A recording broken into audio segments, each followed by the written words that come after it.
Okay, we'd like to call the meeting to order. Roll call. Director Carpenter? Present. Director Solano? Here. Director Corrali? Present. Director Bernstein? Present. Director Jones? Here. Thank you. Okay, pledge allegiance. Flag's on this side. We moved it again. Pledge allegiance. to the flag of the United States of America and to the republic for which it stands, one nation, under God, indivisible, with liberty and justice for all. Okay, there were no reportable actions from the closed section. Public comment number 2. Is there any member of the public who'd like to comment on items not on the agenda? If not, Menlo Park Firefighters Benevolent Association report. Yes, sir. Good afternoon. My name is Travis Hooper. I'm one of the executive board members with the association. So it's been a while since we did the benevolence report, so forgive me if I go back a little too far, but I'll just start right from the get-go. Back in July, the MDA filled a boot. We raised over $10,000, which was astronomical. It was great. We had a great day. Menlo Park Firefighters won the People's Choice Award for the best chili in the 2017 San Mateo County Firefighters Chili Cook-Off benefit for the MDA. Over $10,000 was raised at the Menlo Park Firefighter Pancake Breakfast, the Alyssa Ann Rush Burn Foundation, so another great event. Menlo Park Firefighters supported the CARE campaign, also known as the CARE Awareness and Relief Effort, by wearing pink t-shirts throughout the month of October. These t-shirts were sold to the members of general public. Final t-shirt sales numbers are not in, however, in this year, the last year was raised over $1,000, just so we continue to sell the t-shirts so we don't have a total tally of that. The funds will be split between the Firefighter Cancer Network and local women's cancer charity. With the aid of the district, Menlo Park Firefighters participated in the 2017 County Public Safety Memorial, as well as the 2017 the California State Firefighter Memorial. The Honor Guard also performed sentry duty, casket detail, and was part of the conveyance of the Ricky Torres, most tragic recent event. Menlo Park Firefighters drove 2 out of 3, Dave Bragg and John Wardinger, San Mateo County cars in the inaugural Hayward Firefighter Smash for Crash Demolition Derby. This was a great event over in the East Bay, if anybody heard about it or was able to even be there. So the Hayward Firefighters Association, they raised close to $30,000 for the Hayward Foundation. But more importantly, a GoFundMe site was set up for the San Mateo County Firefighters Foundation. And with that, they raised over $5,000. The site will be actually accurate. It's still active up until Friday, so the GoFundMe account is still active. The best part about this event is that our own Captain John Wardinger actually won the gold in this demolition derby. So through the local 2400, one of our own out of our association won, and it was a good event. A lot of good times out there. The Menlo Park Firefighters Toy and Food Drive starts next Monday, so all food collected will go to the Second Harvest and Food Bank at the Toys, and the Toys will go to the St. Anthony's Church, the Menlo Park Fire and the VA Hospital, St. Francis, the inaugural hunger program of East Palo Alto. Our charitable foundation, the San Mateo County Firefighters Firefighters Foundation, just received a bronze badge in the Guide Star, which is an agency for transparency and benevolent agencies and associations. So it's a great honor to see that other people recognize how transparent and clear and concise we are as far as our funds and everything. So if weather permits, we're trying to do a second Fill the Boot for this year. Again, if not, it's going to roll over into the spring. The association will also be trying to put on a Christmas dinner, which is yet to be determined. I wish I had more info on that right now, but overall, for the past 6 months, everything's been going really great. So thank you for your support for everything. Thank you. Is there any questions? Robert, any questions? You mentioned Christmas dinner. Where did that normally you hold those events? Yes, sir. That'll be held here at the fire station. It's just another one of our association events that we put on. We fund it through the association, and it's just a big family event. Everybody comes in. We have Santa. We have kids come in. Everybody's set up to be able to just have a good time. Meal, dinner, presents. We have some pretty good actors within our agency that can do Santa and Elf role playing. So we're looking for support. I know in the past you guys have helped out, especially with the food and toy job. So if anybody likes to take a role in any of that stuff, feel free. Okay, Rob, questions? No, Virginia? it's awesome. Okay, Thank you, sir. Virginia? Appreciate that. Thank you. It's great. Virginia? Thanks for all the things that y'all are doing. Yes, ma'am. Thank you. I appreciate it. Chuck? Okay, thank you Thank very you. much. Directors, have a good evening. Okay. Next item on the agenda is the report from the fire chief for discussion and direction. So directors, you have my report. I'd only like to point out a couple things. I think one of them is not on there, but I'll bring it up. So today and yesterday we worked with PG&E. As you know, we have our training facility out at the PG&E substation, so we work with them on a promotional that they're doing that's highlighting our relationship with them over the last 20 years and the trainings and the responses that we do with them. So that was done over the last 2 days. And then the one item that's not in here that I wanted to cover a little bit on, which is for your next meeting, what I'm going to do is put together some information on what's going on with Willow Road and how it's becoming actually worse than it was before. Part of that's the traffic signal. I know the city had a meeting that I attended virtually by watching it last week, and the residents are concerned about emergency response, especially in the Willows. We've noticed it as well. Just as bad as we thought it would get, it's actually getting worse because of some of the things that they're doing down at the overpass. So whether or not that's going to be a permanent problem, which some of us suspect, or that's going to be an intermittent problem for the next 6 months, it's hard to say, but timing isn't good with daylight savings time. So it's getting dark earlier, rainy season coming, and people just being confused by the changes out there on that cloverleaf and on that overpass. So, and I've noticed it. I know I've gone through the Willows neighborhood, and the cars are stacked on streets that they were never on before. So everybody's trying to use the apps, navigation apps as well. And for those people in those neighborhoods, I can only feel sorry for them that they got so many cars now stacked in their residential neighborhood as well.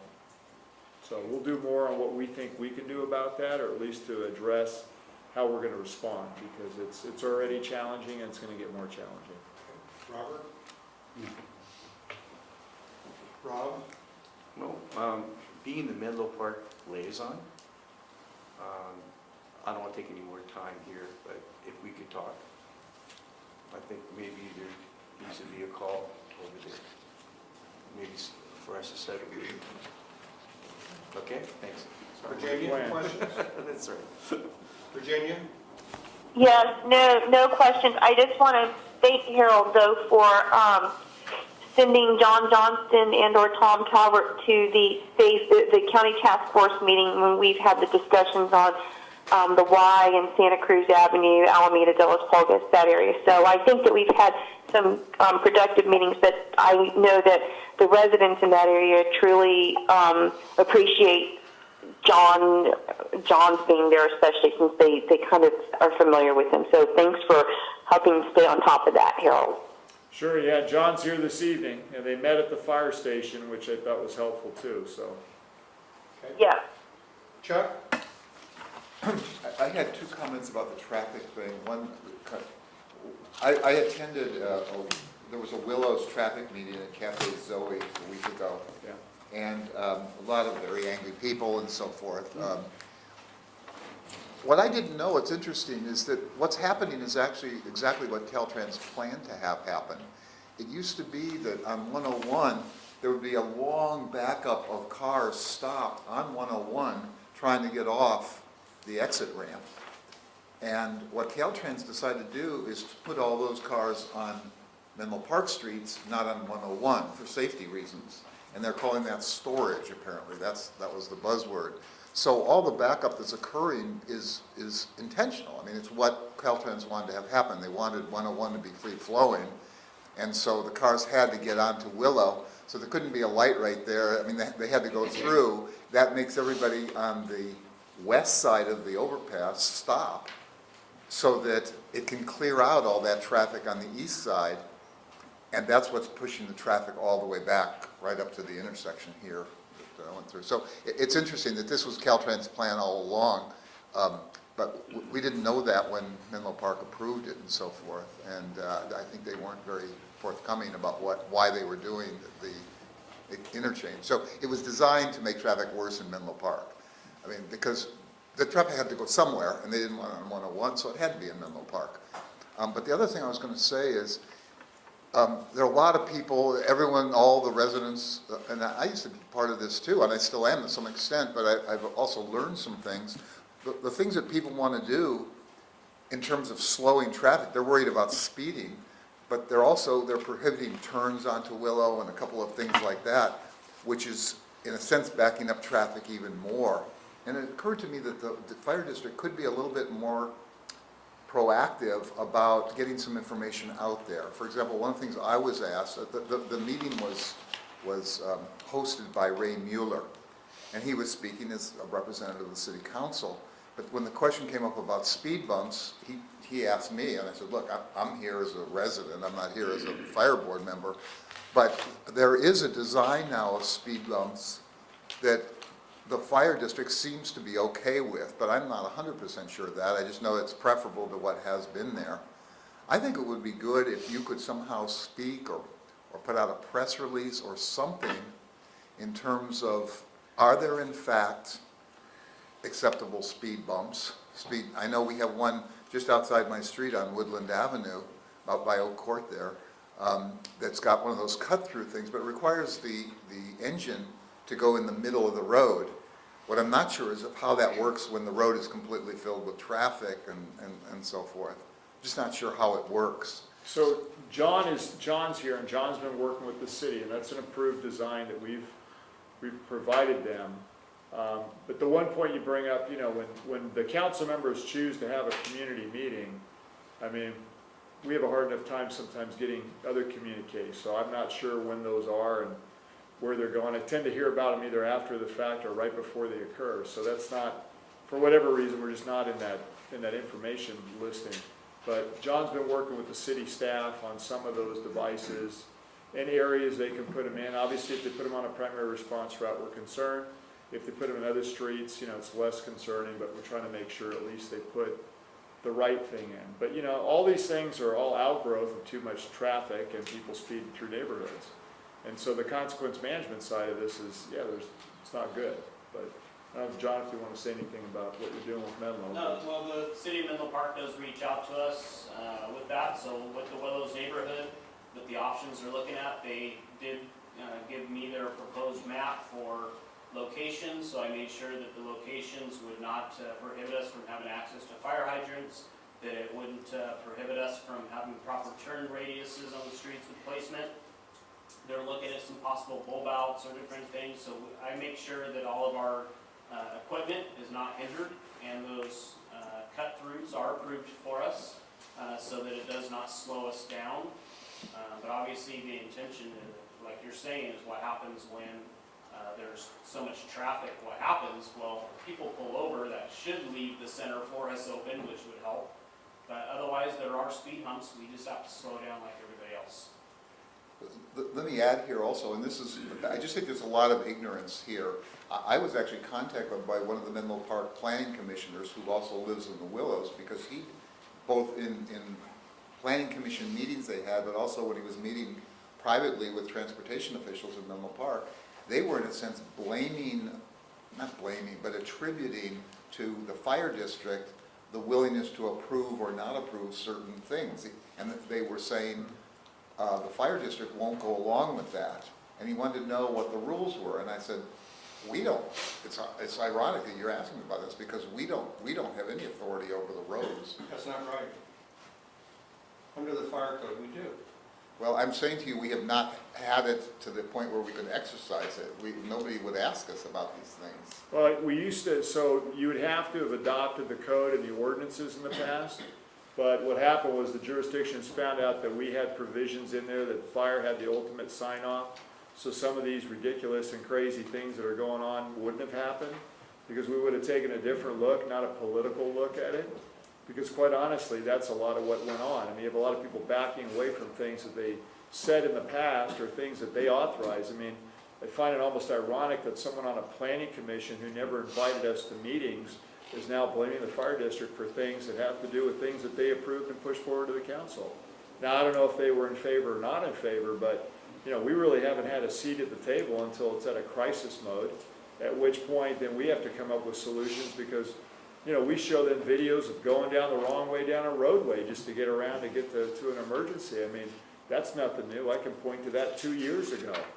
So, I mean, Chuck, let me just summarize. I'm going to I'll summarize. come back to you in the second round of questioning, but we have a 5-minute limit, so we're going to just, my comments on Willow Road, I think it's really important to understand that what the city of Menlo Park has done is systematically create a problem by the introduction of the bulb outs, the parking, things like that. The intention was, we're going to put Willow Road on a diet, and with a diet, we're going to reduce traffic. But they had no control over the demand on Willow Road, and now it's a mess.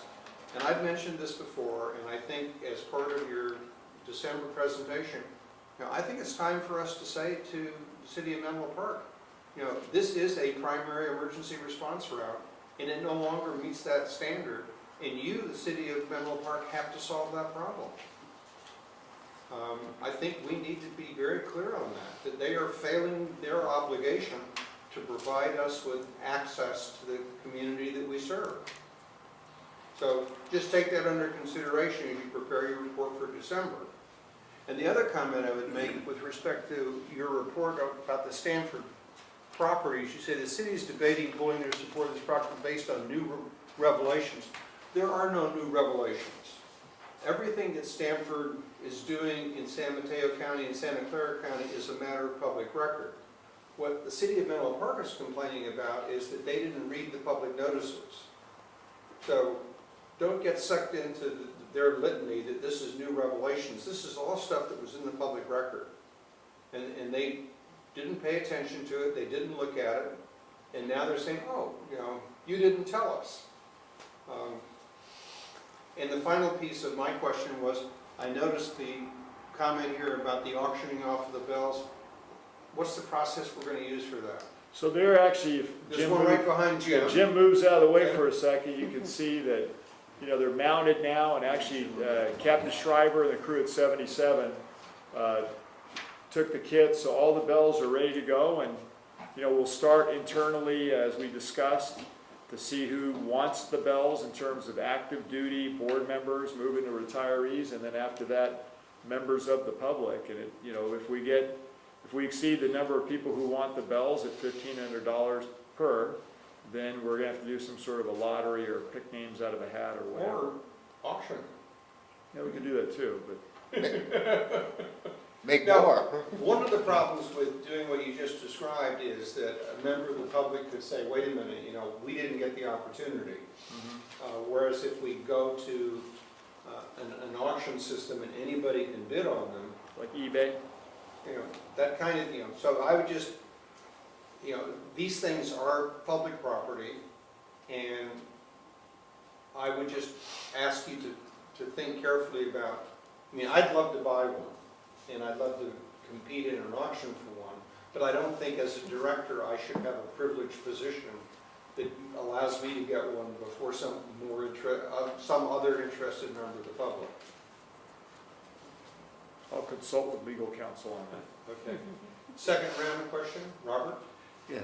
The first item you had on your report, you mentioned that there was lessons learned and issues that you was going to, I guess, take to the town of Atherton and talk and part of that conversation. Oh, yeah, so for our joint meeting, one of the things that I put on the agenda was to take, because obviously Atherton has an urban interface as well with the hills, is to take and have a broader discussion, especially with evacuation signaling and sirens, because that's the only community currently that we have a shared siren system up on Walsh Road.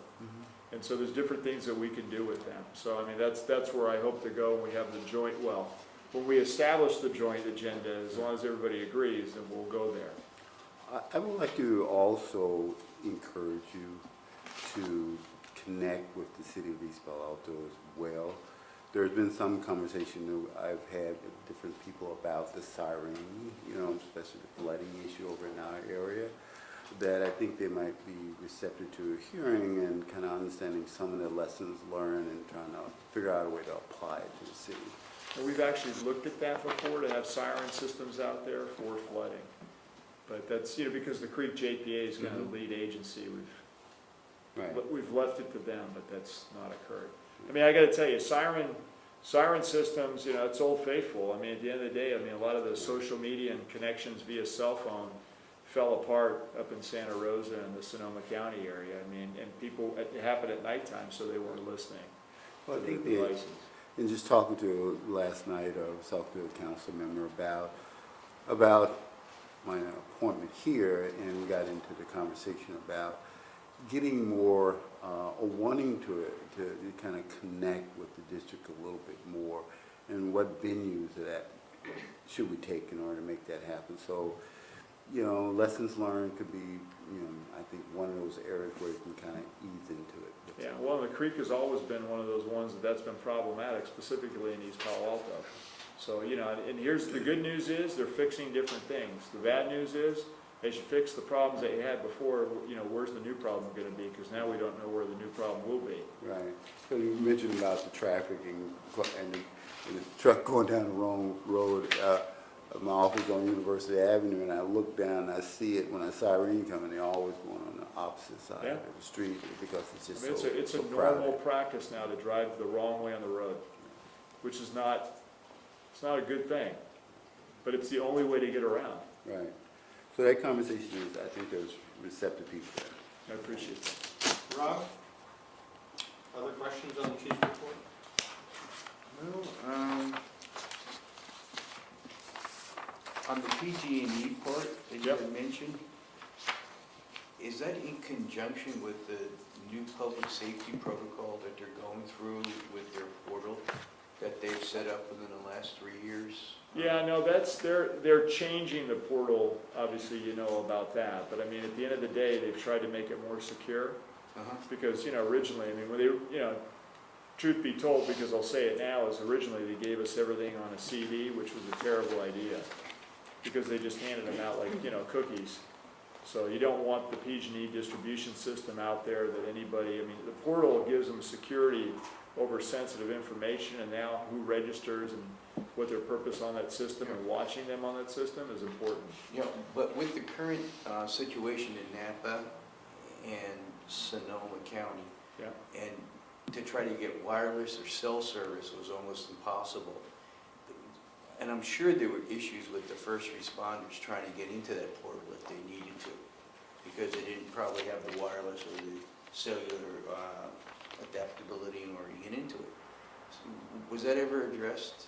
Yeah, I haven't Do you heard know, that or- for Santa Rosa, I haven't heard it. I mean, we're dealing with Santa Rosa for different issues, which is the portable fire station, and that's Right. still moving forward. In Mhm. fact, that was moving forward today. Lauren's got it now. We're looking at an agreement being drafted so we can, we can loan that to them for a period of up to 2 years, as you had discussed. So she got information from their attorney today so we can put that together. But in terms of what happened with the gas lines, not so much. And then with the electrical, that's being kept pretty much under wraps because of the liability issues that PG&E is concerned about, of who started the fires. Yeah, because on that portal, they just exposed not only the gas grid, but electrical, underground lines, and Yeah. pretty much the whole thing.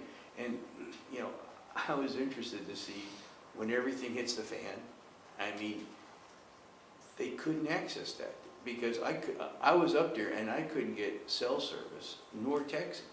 So, Yeah, it all went down, which is like a hurricane or, an earthquake. So it's only as good as its weakest link, right, which is power and connectivity. We found that if out. you're, We if found you're that on out the in other end, Cindy. it's Well, it's terrible.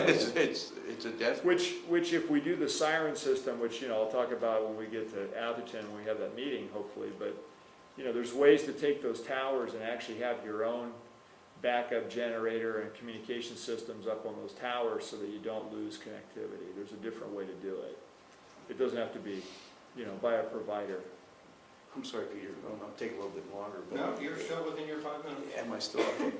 Is there a way we can bring the government rep here for PG&E to do a presentation on that portal for us? I think his name's, last name Chang, I mean, Jim, do you know who he is? No, I'm not sure. I've got his contact information that I'll forward to you. Yeah, I mean, I think on the portal, because of the security issues, I don't know that are they doing that in the public, or are they just doing it for public safety? Because I think they've kind of Well, I locked think- it down. You know, I think peripherally, they can let people know that it's there, but as to the information relative to it, and I'd like to know the security aspect, and did it work in those two major, the two major fires up there? I mean, I don't need to know what's in it, I just need to know that the first responders that accessed it got the information that they needed. And like I said, I was up there and I couldn't even get cell service. Yeah, and that's, like I said, the original way that we received the information after San Bruno was on a CD, which they were handing out to all governmental entities, which I thought was, and I told them, I thought was a major mistake from a security standpoint, because that information in the wrong hands is a guarantee that a terrorist could get that and create mayhem like no one's ever seen before. So that was a stupid thing to do, but they did it because of all the public backlash. So they've really, the portal now has become a more secure way, and they've tightened the portal down too, because you got to know who's in that system. That information in the wrong hands is not a good thing. So, again, I mean, we can ask them, they may want to give more of a secure briefing, but, and they were doing that for a period of time with the local governments, which again, my reply to them on that was they were briefing the cities have no involvement. So to brief the mayor and the manager of the city of Menlo Park has no relevance, because they don't respond. The first responders are the police and fire department. So even, they've kind of misstepped along the way as they've tried to figure out what to do, but politically it was the right thing to do. Practically it made no sense. Okay. Chuck? Virginia was before me, did you want to go to her? Oh, excuse me. Virginia? No, I don't have anything to add except just what I said. Chuck? Okay. Let me just summarize what I was asking. I think it would be helpful about traffic. I think it'd be great if the district could somehow put out like a 2-page flyer that residents could see about our role, if there's something we'd like them to do or to think about. If there's an issue about, for example, like how much a speed bump slows down engine access, I mean, every bump is 5 seconds or what, some metric like that. I just think it would be helpful for people to have some factual information. The fact that I was asked, and I don't have accurate information to be able to give people, but I feel like I need to respond to them in some way. But just anything, who they should contact, to what extent the fire district is involved in road approval, and to what extent it's not, and who. I just think it would be helpful to have some informational thing that it's such a hot issue, and it's going to remain a hot issue for at least a couple of years. Yeah, we can do that. We've done that before in the Willows when we had some of the meetings related to, putting in all the control devices, making one-way streets and all the different things that were proposed. We have the information that John provides. Virginia, just asked for that because that was an issue up on the Santa Cruz, Alameda de los Pulgas group that's up there too. I mean, sadly, that's the county, but we provide all those entities with the information, but they don't either retain it or use it or reference it at times. I mean, the staff has it, but for whatever reason, it doesn't make it to those individuals for, who knows, a variety of reasons. But we can put it up on our website, we can do a lot of different things, but we do have a limited amount of control over the roadway. But just maybe a Q&A. I mean, even said, to what extent does the fire district have jurisdiction over road design, or just something so people knew what the facts were and could deal with it. The other thing is, though, I want to second that interest in the siren system Robert was referring to and so forth. I think in all these recent disasters, there's two problems. One is that the emergency information systems or emergency alerts aren't activated. It wasn't activated in the flood down in Los Angeles. It wasn't in the fires. They didn't activate any of it. And I read there was some account that one of the officials, city officials, was concerned that if they told people to evacuate, all these cars would be on the road, and then they couldn't get the emergency vehicles on the road, and so they told people to stay where they were, but people died because they didn't have warning. And it just seems like we need to do a better job, or somehow, it just doesn't make sense. But I think the idea of having a low-tech emergency warning that had differential signal for flood or for evacuate, or, because people could learn that there, you know, a constant sound meant one thing and an intermittent sound meant It's something already else. in place on Walsh Road. We have a siren. We co-purchased that with Cal Water and the Atherton, town of Atherton. So that siren exists. It needs to be duplicated, I think, in different locations, and we could go to a much more powerful system, but that's there. But I'd love to have us explore that, because I know at the CERT meeting in East Palo Alto, there was interest in doing that, and, There are military-grade alert systems LRAD. that will actually do an audible message as well. And they broadcast, I don't have the information in front of me, but they will broadcast an impressive distance. I actually have looked at those. They're quite expensive, but they're high-quality, military-grade audible systems that will sound an alert and then allow for a message. Yeah. We need to upgrade the one up on Walsh Road because, as Jim's mentioning, the type of things that we're looking at today weren't available back when we put that, you know, kind of World War II siren system in. But, you know, we can upgrade that now to a much more robust system that we've had. but we just have some public officials. I know the police chief in Menlo Park, thankfully, has moved on to Palo Alto, but he refused to give out, to create an emergency plan for Menlo Park residents, because he was afraid that having a static plan meant that if that place everyone was supposed to meet was 12 feet underwater, that everybody would go there and drown, like we were stupid or something. But, so as the result is, we have no emergency plan in Menlo Park at all. And I think the fire district needs to take a leadership role, I think, in doing this, because these other people, these, I don't know, Public Works or whoever it is, it doesn't sound an emergency when there's a flood happening, like down in San Jose. There's something wrong with those people, and residents can't rely on, you know, people who aren't dependable. So I'd like us to be dependable. Our water rescue team was on site the next day. Let me, okay. I had anticipated we do this in November. I recognize we're going to be talking to hopefully Atherton about it, but in the December agenda, I think we should have an explicit discussion on each of the things that we've talked about, the notification, the response, the evacuation routes, that kind of thing. And it's not just simply the foothills. I live in an area of Atherton which is a death trap. If there is a wind-driven fire that comes from the west side of Middlefield into Lindenwood, you've got all those people in there behind an 8-foot fence with no way out.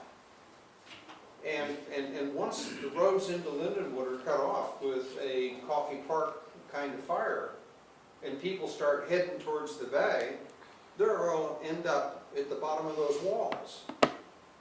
And we haven't thought about that. And you know, you experienced firsthand being up there and not having the notification system work.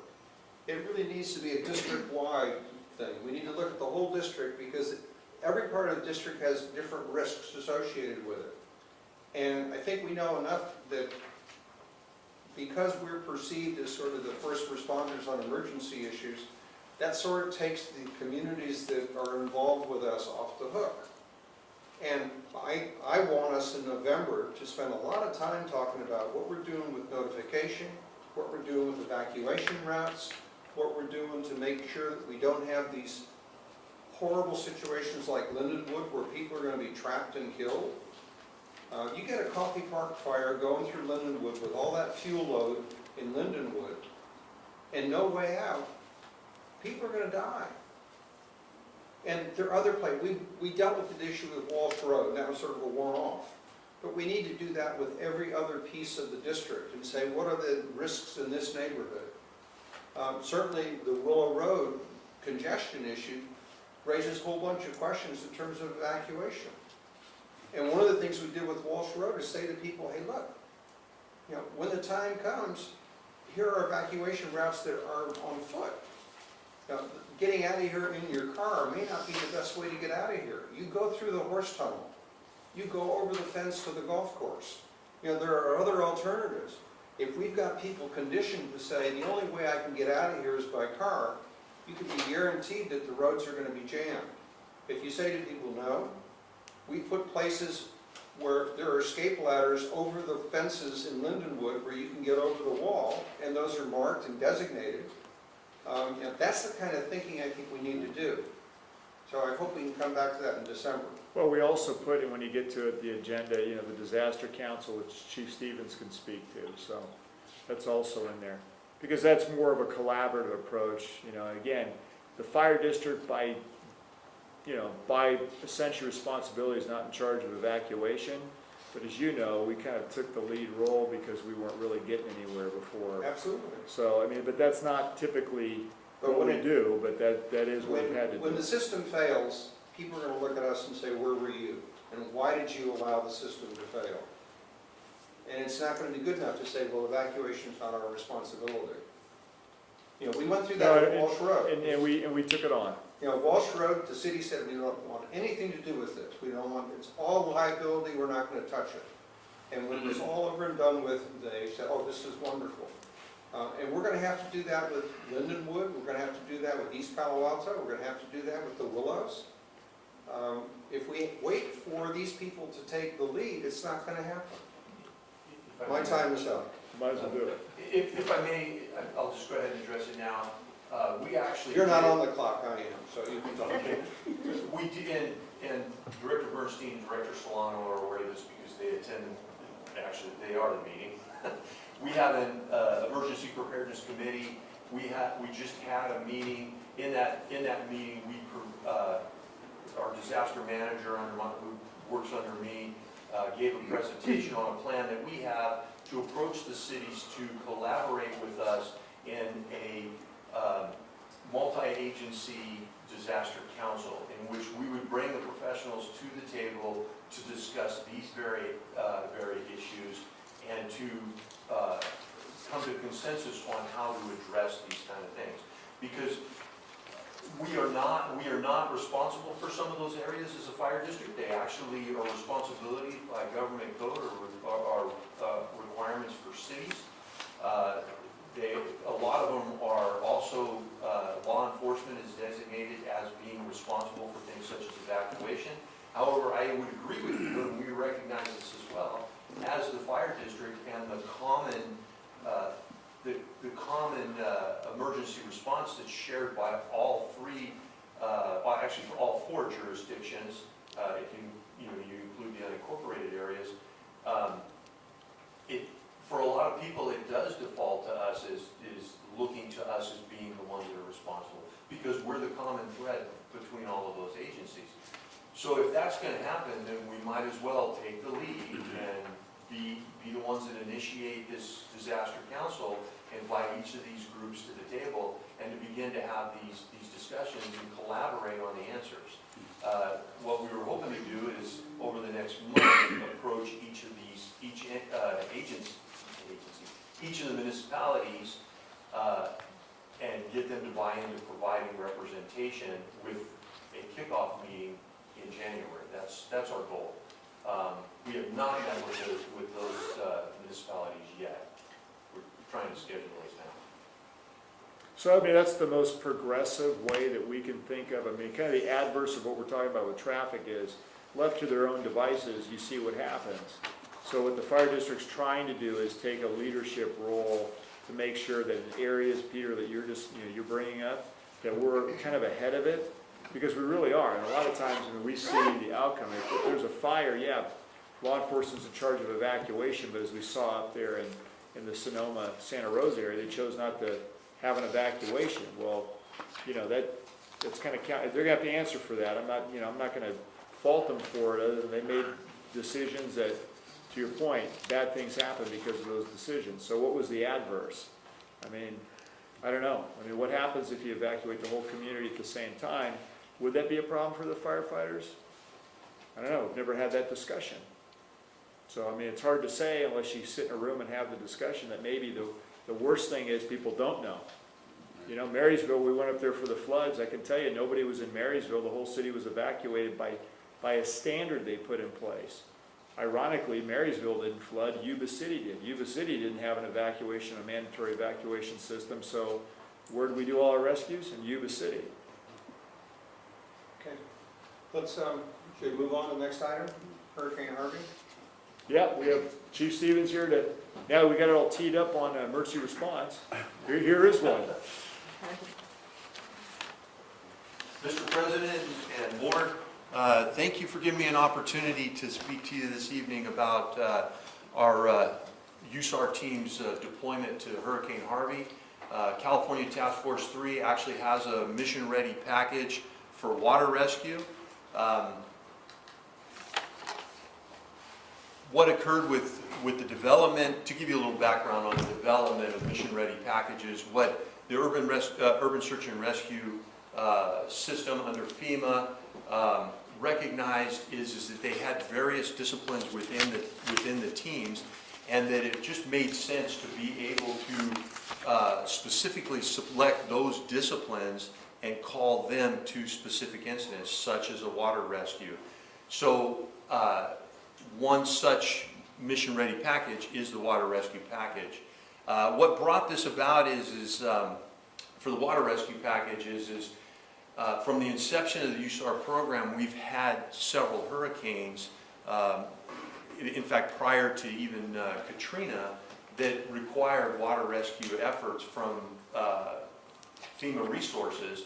And because they didn't have water rescue capabilities in the urban search and rescue programs, what they did is they relied on teaming up with local resources, which maybe weren't as plentiful as you might need. And they relied on teaming up with those local resources to get the work done. It was in Katrina in 2005 that really brought this to the forefront, that hey, with that widespread of flooding and the level of need for rescue, the local resources just were not there.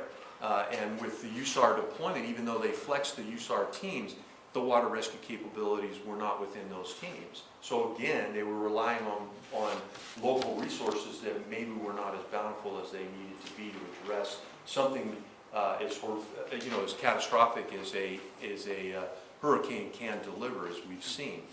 It was in 2006 that they formed working groups to put together the mission-ready packages, and that ended up being developed out to what you see today, which is a mission-ready package which allows the USAR teams to operate in a water environment with a primary role that meets Department of Homeland Security's Emergency Support Function 9, which is search and rescue. We sent to Hurricane Harvey a 15-member team. 14 of the team members were water rescue personnel, and then myself, which was a task force leader. As you can see here, this is a few days into it, so that they look like a kind of a rough bunch, but this is the team. If you look at the names and their positions and the departments they come from, what you'll notice is 7 different participating agencies were represented on the team, which is a good solid representation for the program. I have to tell you, I will say, as their task force leader going out, this was a well-trained, experienced group of people, all from the fire service, and I have to tell you, it was really an honor to work with these guys. When we got out on the water, water rescue environments are an extremely dangerous environment, extremely dangerous.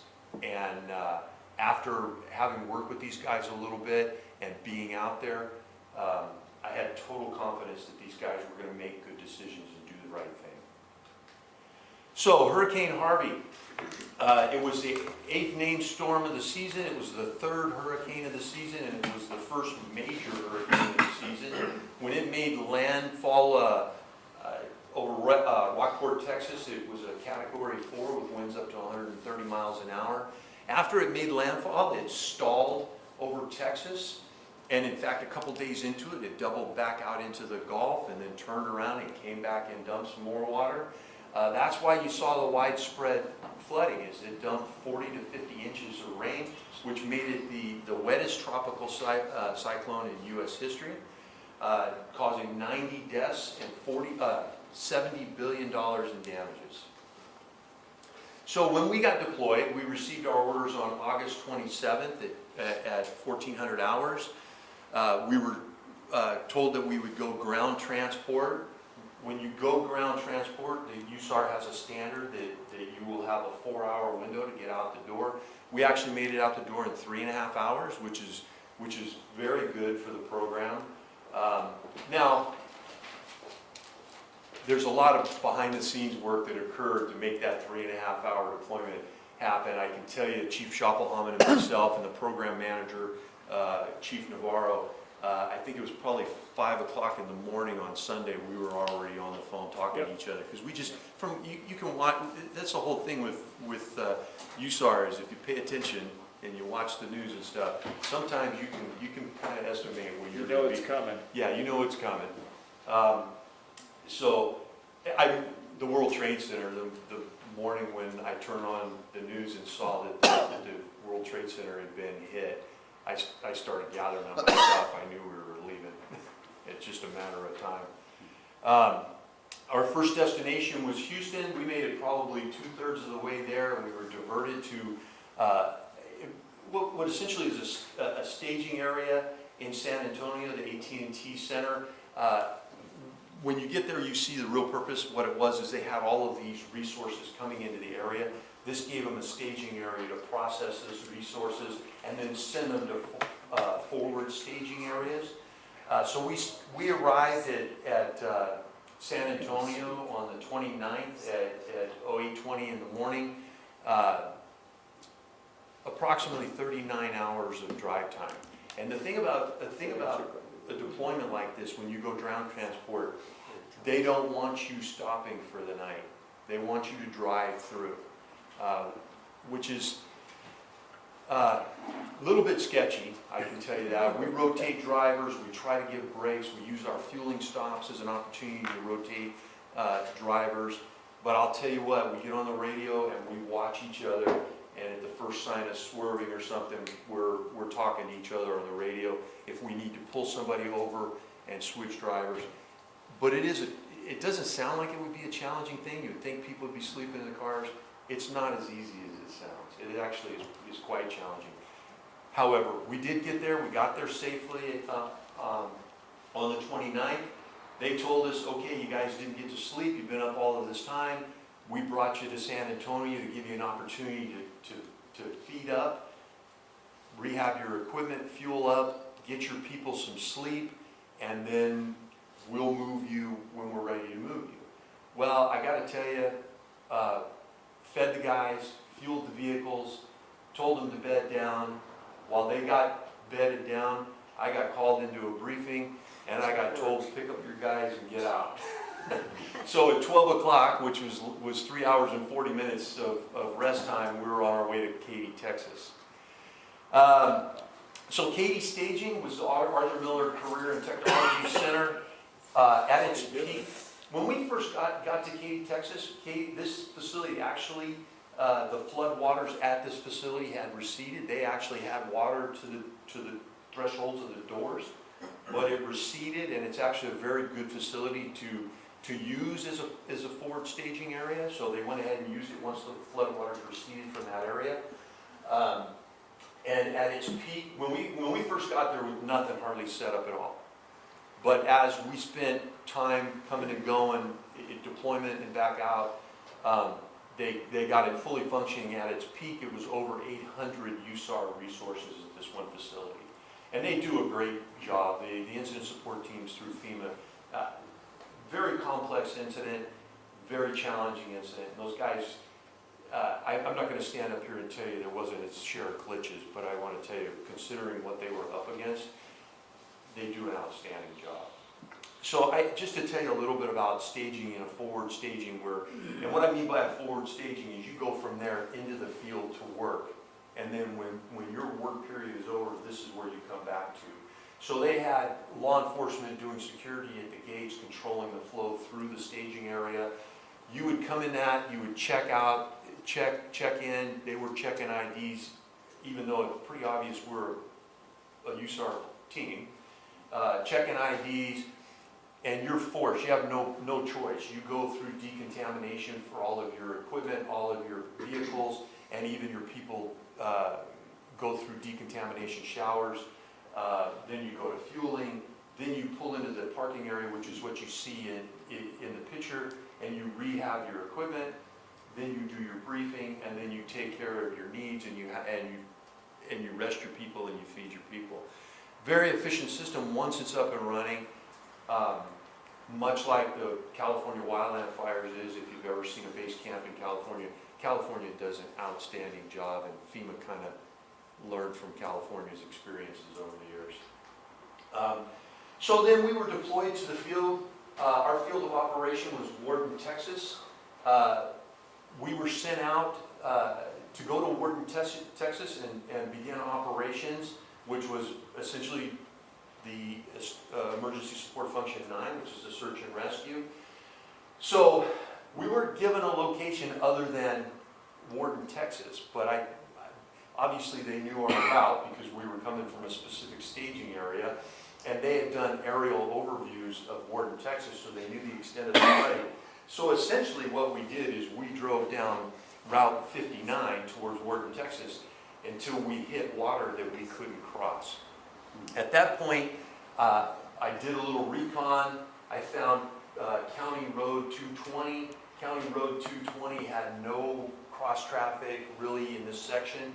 It had plenty of room to stage our vehicles, and it made for an easy launch of our watercraft, which is 4 John boats and 2 rigid hull inflatables. So we arrived there, we started staging our equipment and pulling it out. At that point, we had been communicating with other task forces along the way. So we had talked to California Task Force 1 out of Los Angeles and New Jersey Task Force 1. And we ended up meeting up with them on County Road 220, and we ended up working together. So I collaborated with the other task force leaders. We did a little more recon while our equipment was being unloaded and prepared to launch, and came up with a search plan and identified a grid to work through and assigned which teams were going to search what areas. And what we found out is because of where we were launching from, our initial search was a rural area surrounding Worden, Texas, which was mainly ranch areas, small homes on acreage leading to Worden, which is where the more populous area was, the more business center. And you can see on the right here, this is an aerial shot of Worden, Texas, that we took. It looks a lot higher than a drone would fly, but I think that actually is a drone shot from one of our drones. We were actually the only team that had drones that were authorized by FEMA to fly at the incident. That took a little doing. We had a meeting with the right people and explaining to them what our capabilities were and how it could help the situation. The good thing is we ran into people who were receptive, so that made it all possible. Here's an example of what that rural area that I was explaining to you. This is what we were seeing. Houses on acreage, well underwater. The good news here is these folks got out. We weren't pulling a lot of rescues out of here. What we were getting is livestock and pets, that kind of thing. I want to just point something out here. There's that orange sticker. The orange sticker, when we would clear a house, you have a FEMA-approved sticker that you put on the house that identifies what you found at the house, the fact that you completed this search, what hazards you found, if any victims were pulled out of the house. So that's what you're seeing with that orange spot there. So this is one that we completed. And on the left, as I had mentioned, we ran into a lot of livestock in this area. Here's some cattle that's being gently encouraged to go to high ground by our boats. On the right, and the lighting's not real good, but there's a dog in here. This house was searched. the house was empty and the dog was not in the house, the dog was out in the floodwaters, and you saw the previous picture, how deep the waters were. There was no real high ground for some of these pets and stuff. They were just making it happen with endurance. They ended up loading that dog in the boat and bringing it back to our launch, where we deconned it, turned it over to the sheriffs, who transported it to shelter.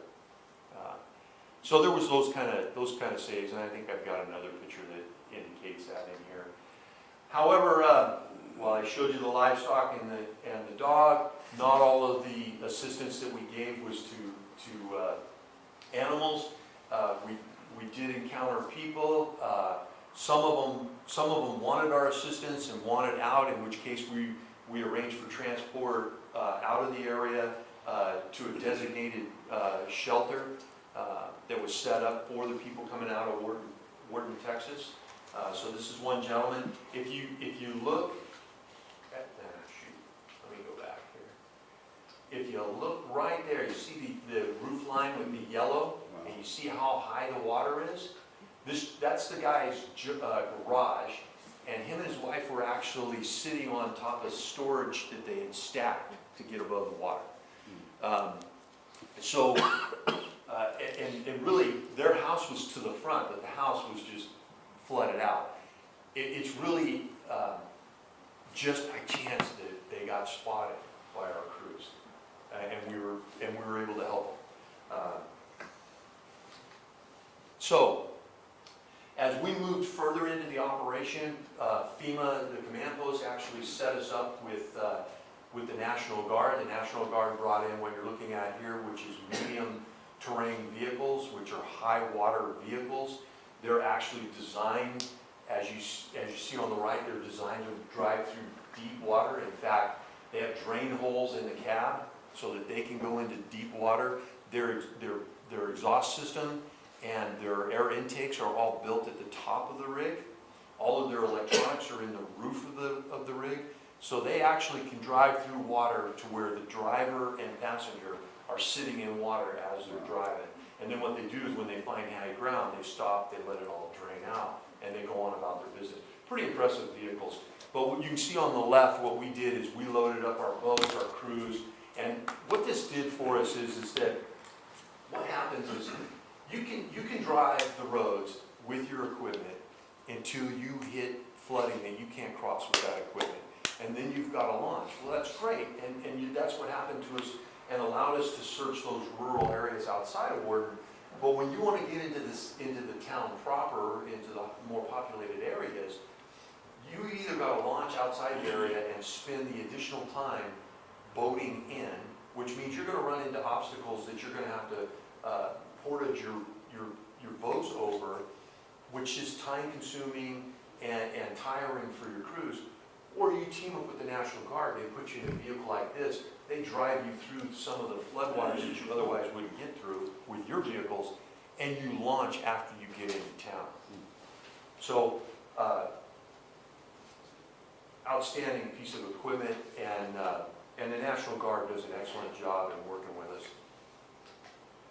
So once you get into Wharton proper, that's where you find your retail stores, your restaurants, your gas stations, light industrial buildings. Most of those buildings are locked up, they're flooded, they're locked up, they're not occupied, so there wasn't a whole lot of work in those type of buildings. There was houses, and you can see there was older sections of town that, like this house on the right, you can see this is one of our guys putting the sticker up that I spoke about a few minutes ago. Everything from that to, then you started on the left, you started seeing areas of trailer parks that were flooded out. And then again, the right side, you see some industrial areas. Wharton actually had a PVC plant where they made PVC piping and stuff. However, they had some minor flooding. They did not suffer the same kind of flooding that the rest of the town did. They actually, when they built their plant, they actually built on high ground, probably anticipating this kind of thing.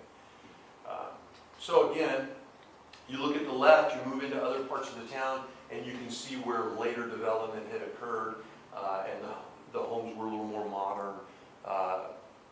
And yet they suffered the same thing everybody else did. They're full of water. On the right is one of our USAR trailers. We did regular briefings. We would use the trailer to do our briefings in front of, and what we used is we used it as a grease board. If you look, there's where we broke our teams up. But you notice further down it looks like maps. Well, that's what that is. We were tracking the areas that we had searched. FEMA has you track in a more formal way. We actually carry GPSs, and they create waypoints on the GPS that every house that we search, we not only put a sticker, but we mark that spot. When you come back to the base camp, you go to an incident support member, and they download your GPS information from your device that shows them exactly every address that was cleared. So there's multiple tracking systems, but for the forward BOO, the forward base of operation, and practical application in the field for us to communicate as a team, we were tracking our streets via maps, and then I was going into the command post and I was passing along, okay, we've completed these, and they were putting that into their situation status. As you return from the field, you can see off in the distance the easy ups and the high ground. This is our launch area. As we returned, we had barriers set up. When our people returned, we didn't let them clear the barriers. We had a decon area set up there. The equipment got decon, their personal protective equipment got decon, the guys got decon, and they didn't cross that barrier until they went through decon. Because as you can imagine with floodwaters, if it's in the town, it's now in the water. So we have no idea what's in that water. So we're very careful about decon. On the right is the forward base of operation, which was actually in a different location than we had launched, which was where a lot of the animals, well, all of the animals would cycle through there. They would do a decon of the animals. They actually had trailers for horses and cattle to be transported. But then that's where we would also do a final decon of our vehicles, not a final, a mid-range decon of our vehicles, a hosing down basically, before we go back to staging where a detailed decon was done. So after our field operations and the deployment began to wind down, we were demobilized and sent home, again by ground. We arrived back at the warehouse on September 7th, excuse me. This is just an aerial shot we took with one of our drones in front of the trailer that we were using for our briefings, and that was the team right before we ended up being demoed. So again, extremely good experience. Had an opportunity to help in a really devastated area, a really critical situation, and I couldn't have asked for a better group of guys to go out there with. They did an excellent job, really made the team proud. The IST recognized that. Our interactions with FEMA and IST and the locals was just outstanding. I think that's part of why they decided to recognize what we were telling them about our drones and allow us to do what we had done with our drones, and also to do what we had done with our team out in the field. We were actually pretty allowed a lot of liberties with functioning in the field as a team, and I think that's a statement to how they felt about us as a group and the confidence they had in us to do the right thing. So with that said, this is actually the last slide, so if you have any questions, I'd be happy to try and answer those. Okay, Robert? First up. You know, I wish I was 20 years younger. I've been right there with you guys. This kind of stuff is exciting. I wish I was 20 years younger. Well, I want to say congratulations. You guys did a great job. Thank you. And you make us proud. And I'll tell you, we're looking at 15 people, right? I have to tell you, and if you've been around the USAR program, it's not 15 people. You can send 2 people out the door, and it's really 100 people that got in there. It really is a team effort. There's a lot of things that happen behind the scenes to make this kind of stuff happen, work. So it's It's unfortunate that the hurricane happened, it's unfortunate that those people suffered the losses that they suffered. But it's a deployment that the program can be proud of, because I think we did a lot of good things. I'm sure you got a lot of lessons learned that you can bring Yeah, back with you. I have an after-actions report that I'm completing right now that draws out the strengths, the weaknesses, and the lessons learned. And certainly, you don't, as much as I'm talking up the deployment, certainly there's an opportunity there to learn and improve and grow as an organization. And we're definitely going to take care of those. Rob? Well, Chief, we are really fortunate here in the fire district to have the specialized training and have this available to us if we actually need it, either in a major fire or earthquake or any other type of natural disaster. I mean, the training has to be invaluable to have. How many people do we have, Chief? What, 65 total that are the whole Task Force 3? The whole program Over is 200. It's over 200. Over 200? FEMA requires you to be, FEMA actually requires you to be so many deep in every position. Yeah, so, I mean, it's just, you know, we're very fortunate to have this as an actual training module and to go out to these things, and I'm sure, as Robert said, lessons learned too. Yeah. It's a great opportunity to help other people. That's number one, obviously. But certainly on these deployments, you take people that are normally on a fire engine who, you know, that's one role in a community, and it's very specific job function.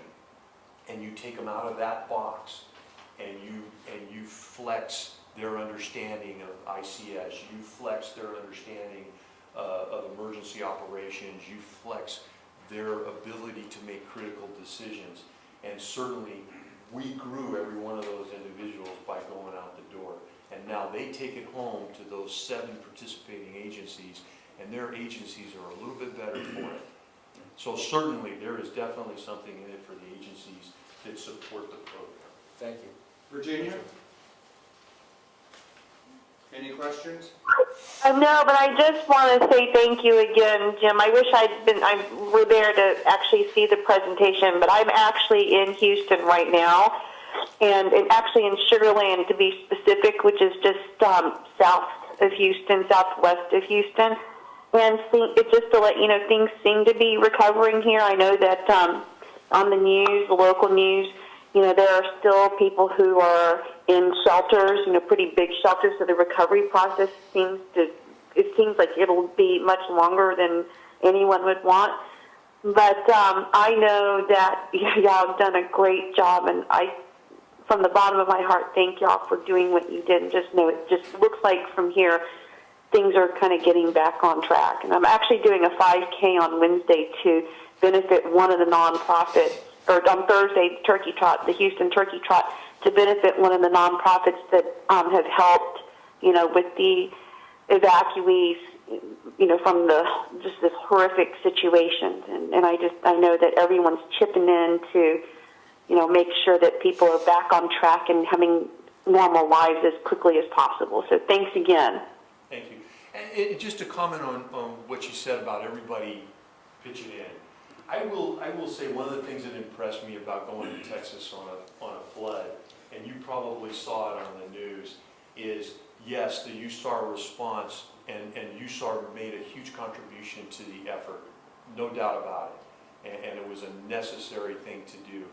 But I will tell you, the people in Texas, they really stepped up and were helping their neighbors. And you could see it everywhere you went.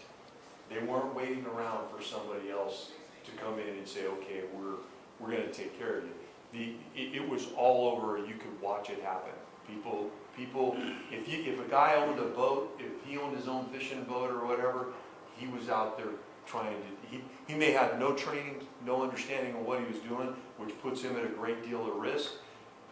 But he was out there doing it anyway because it was his community, it was his neighbors, and it was an impressive thing to see.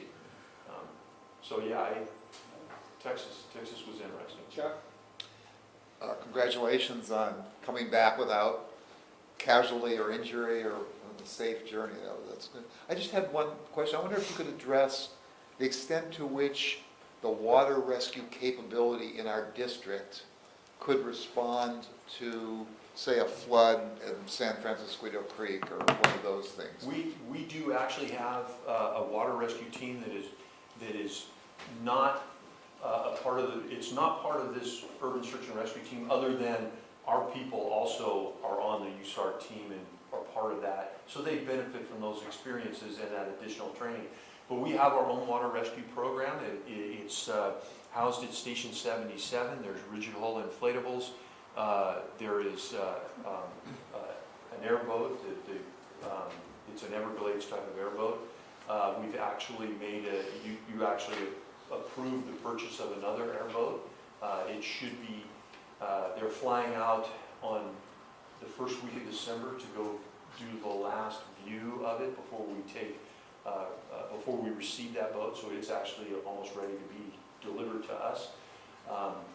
We also participate in the Office of Emergency Services for the state. We're identified as a water rescue resource, not necessarily the USAR, but our home agency is recognized as an OES resource. We've been deployed when they anticipated Oroville dam failure. They actually deployed our water rescue personnel with OES equipment and some of our equipment to Oroville. However, just to make this clear, we never deplete our own water rescue capabilities. We still reserve certain equipment and a certain number of team members, so if something happens here, we didn't send them all out the door. We always make sure that we take care of home.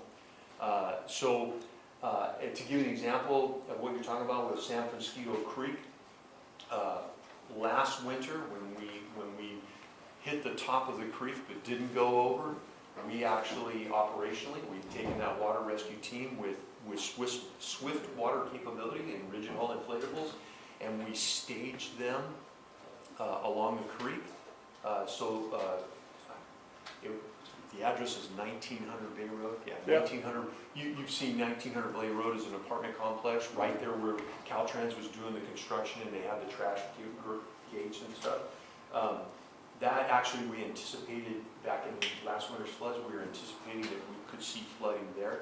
So we actually staged the team there so that if it comes over, if anybody hadn't evacuated from the apartment complex or the adjacent neighborhoods, we were already positioned to where there was no delay in going to work. So the capability within the organization is actually quite good. Thank you. You know, I would just comment, and I constantly remind people in the district that we have tremendous benefits from these deployments, one of which is we are able to actually help other people, but the second, as you talk about, is the training and experience. And I can say confidently that there is no fire agency of our size in the country that has as much experience with disasters of every kind than we have. And it comes home and it's here as a resident capability, and it allows us to do things that we would not otherwise be able to do. We're so much better prepared. There's a conversation on USAR, the Swift Water Rescue for Cal OES, etc. All of these things feed back and give us a very talented, skilled pool of people that the residents of this district have available to them 24/7. And that was, Jim mentioned that this is the FEMA system now, but actually it took 3 years after Katrina for them to copy what the state of California was already doing. So during Katrina, we deployed out under OES, the governor's office, but it was the 8 California water rescue teams that were sent to New Orleans, and just our team alone rescued over 1,000 people in New Orleans. So, I mean, this is, the good news is the feds finally adopted water rescue. And the other took a thing long is, time. the other leading edge thing that we're doing is drones. Right. And you're getting working with the people there to get permission for the buy-in to use the drones, having the FAA approval, all those other things. I would expect that in a couple of years that's going to be standard practice. And once again, Menlo Park's leading the way. So Yeah. thank you very much for what you've done. Thank you. The meetings to put all this together were held at our warehouse, so. the federal meetings, so. And I give, Frank Frioni was the one that we put on that committee to do Yeah. that, so. Yeah, now retired Chief Rioni was a big part of making these mission-ready packages Yep. occur. So we're a small agency, but we do a lot of stuff. And it's to the credit of the folks we have that work here. There's a lot of good people here.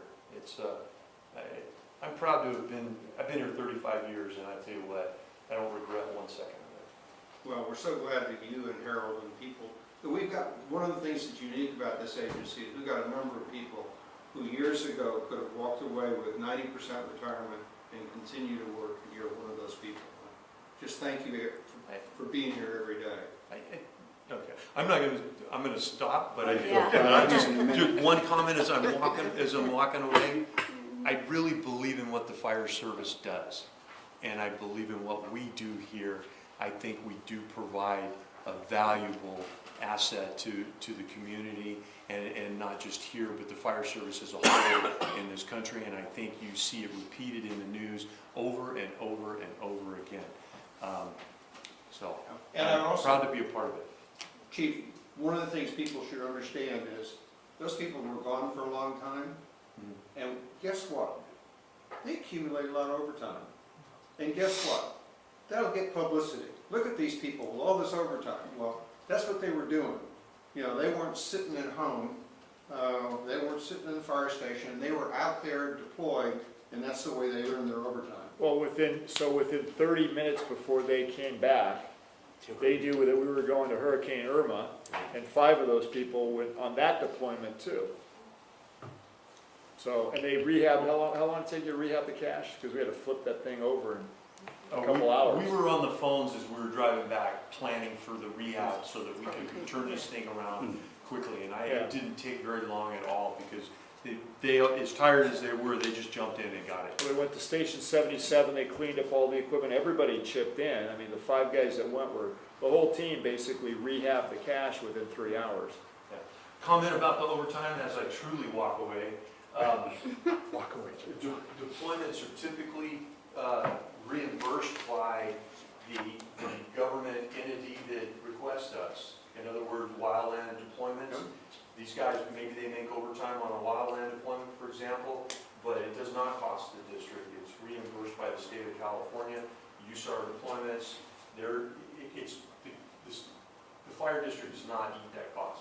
That's true, but when we publish our salary figures, It gets, that overtime shows up.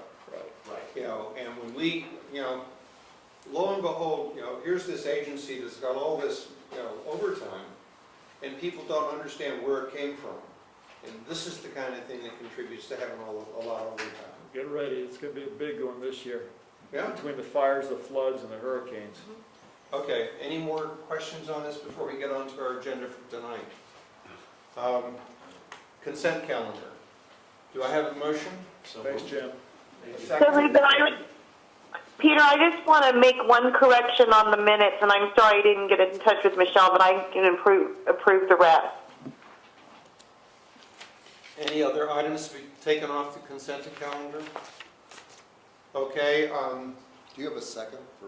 we have a second. There's a motion and a second. Did you get, I thought the motion was by Director Solano, who seconded. Did you? I thought Virginia said, I seconded it. I just Yeah. wanted to pull off the minutes for a minor correction. okay, so let's just stop for a minute. What's the correction on the minutes?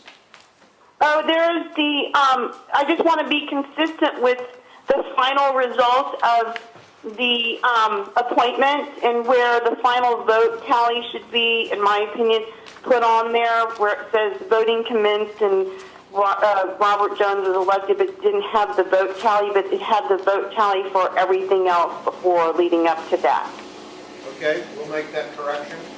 With that correction to the minutes, do all those in favor? Oh, it's roll call. Roll call, Ms. Thompson? Oh, that's a roll call, so all those in favor of approving the consent calendar with that correction in the minutes, roll call, please. Thank you. Director Jones? Yes. Director Solano?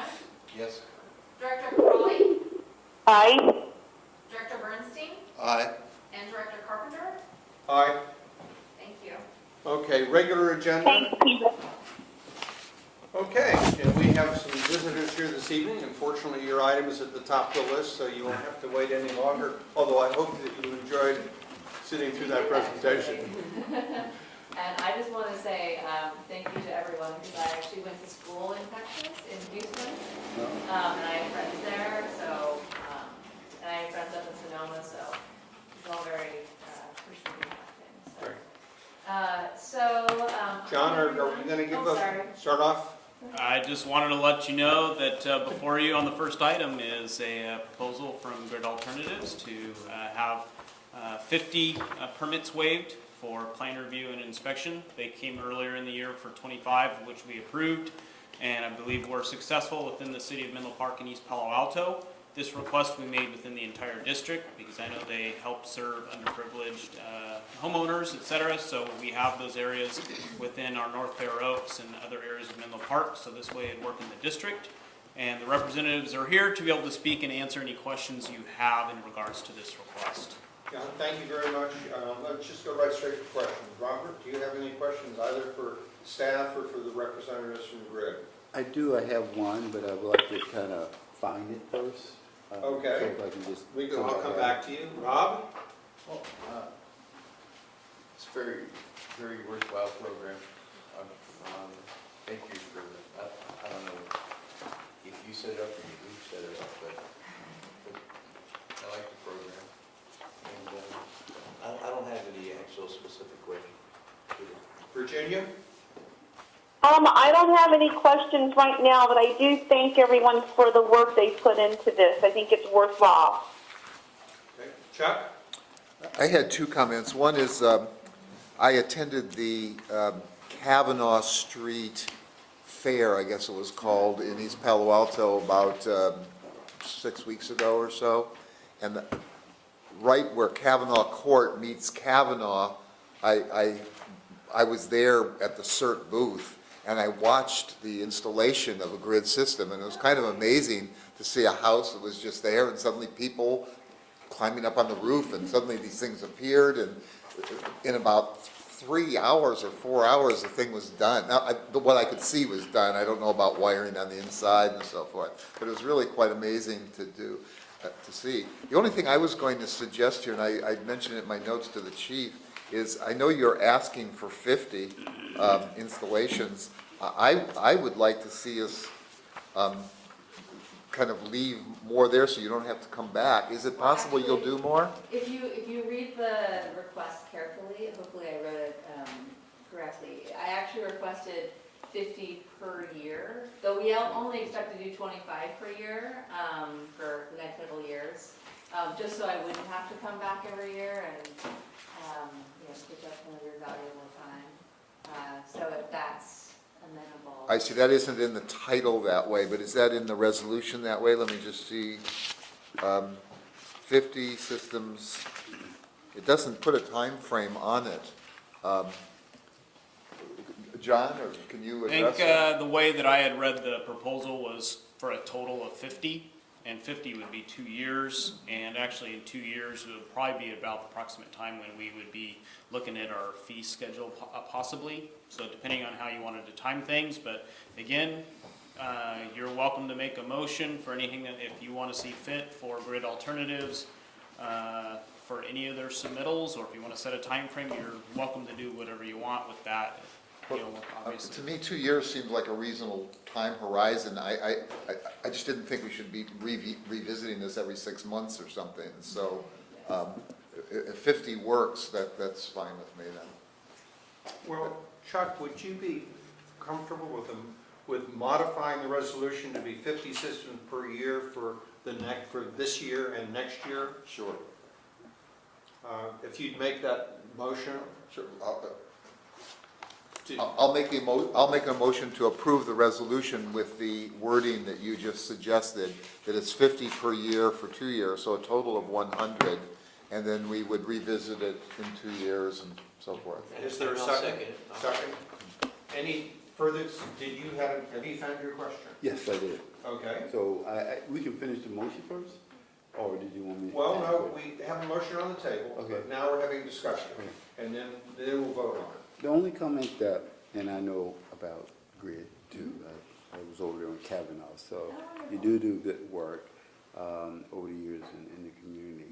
Well, but on the resolution, what I didn't see, whether it's a moot point, a minor point, but something in here that states that the work, the benefit, you have public good, but I wanted to also emphasize for low-income families. I didn't really see that in the resolutions, and I just want to make sure that I understand the purpose, I understand what you do, but just kind of memorialize it somewhere in the resolution.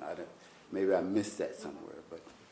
That specific wording is not in the resolution, it's in the request that they Right. gave to us, but that wording is not specifically in the resolution. Yeah, and my request is, or thought, if maybe it shouldn't be, but I think in terms of the district, making that clear, that that's what this is for, and who's the target population.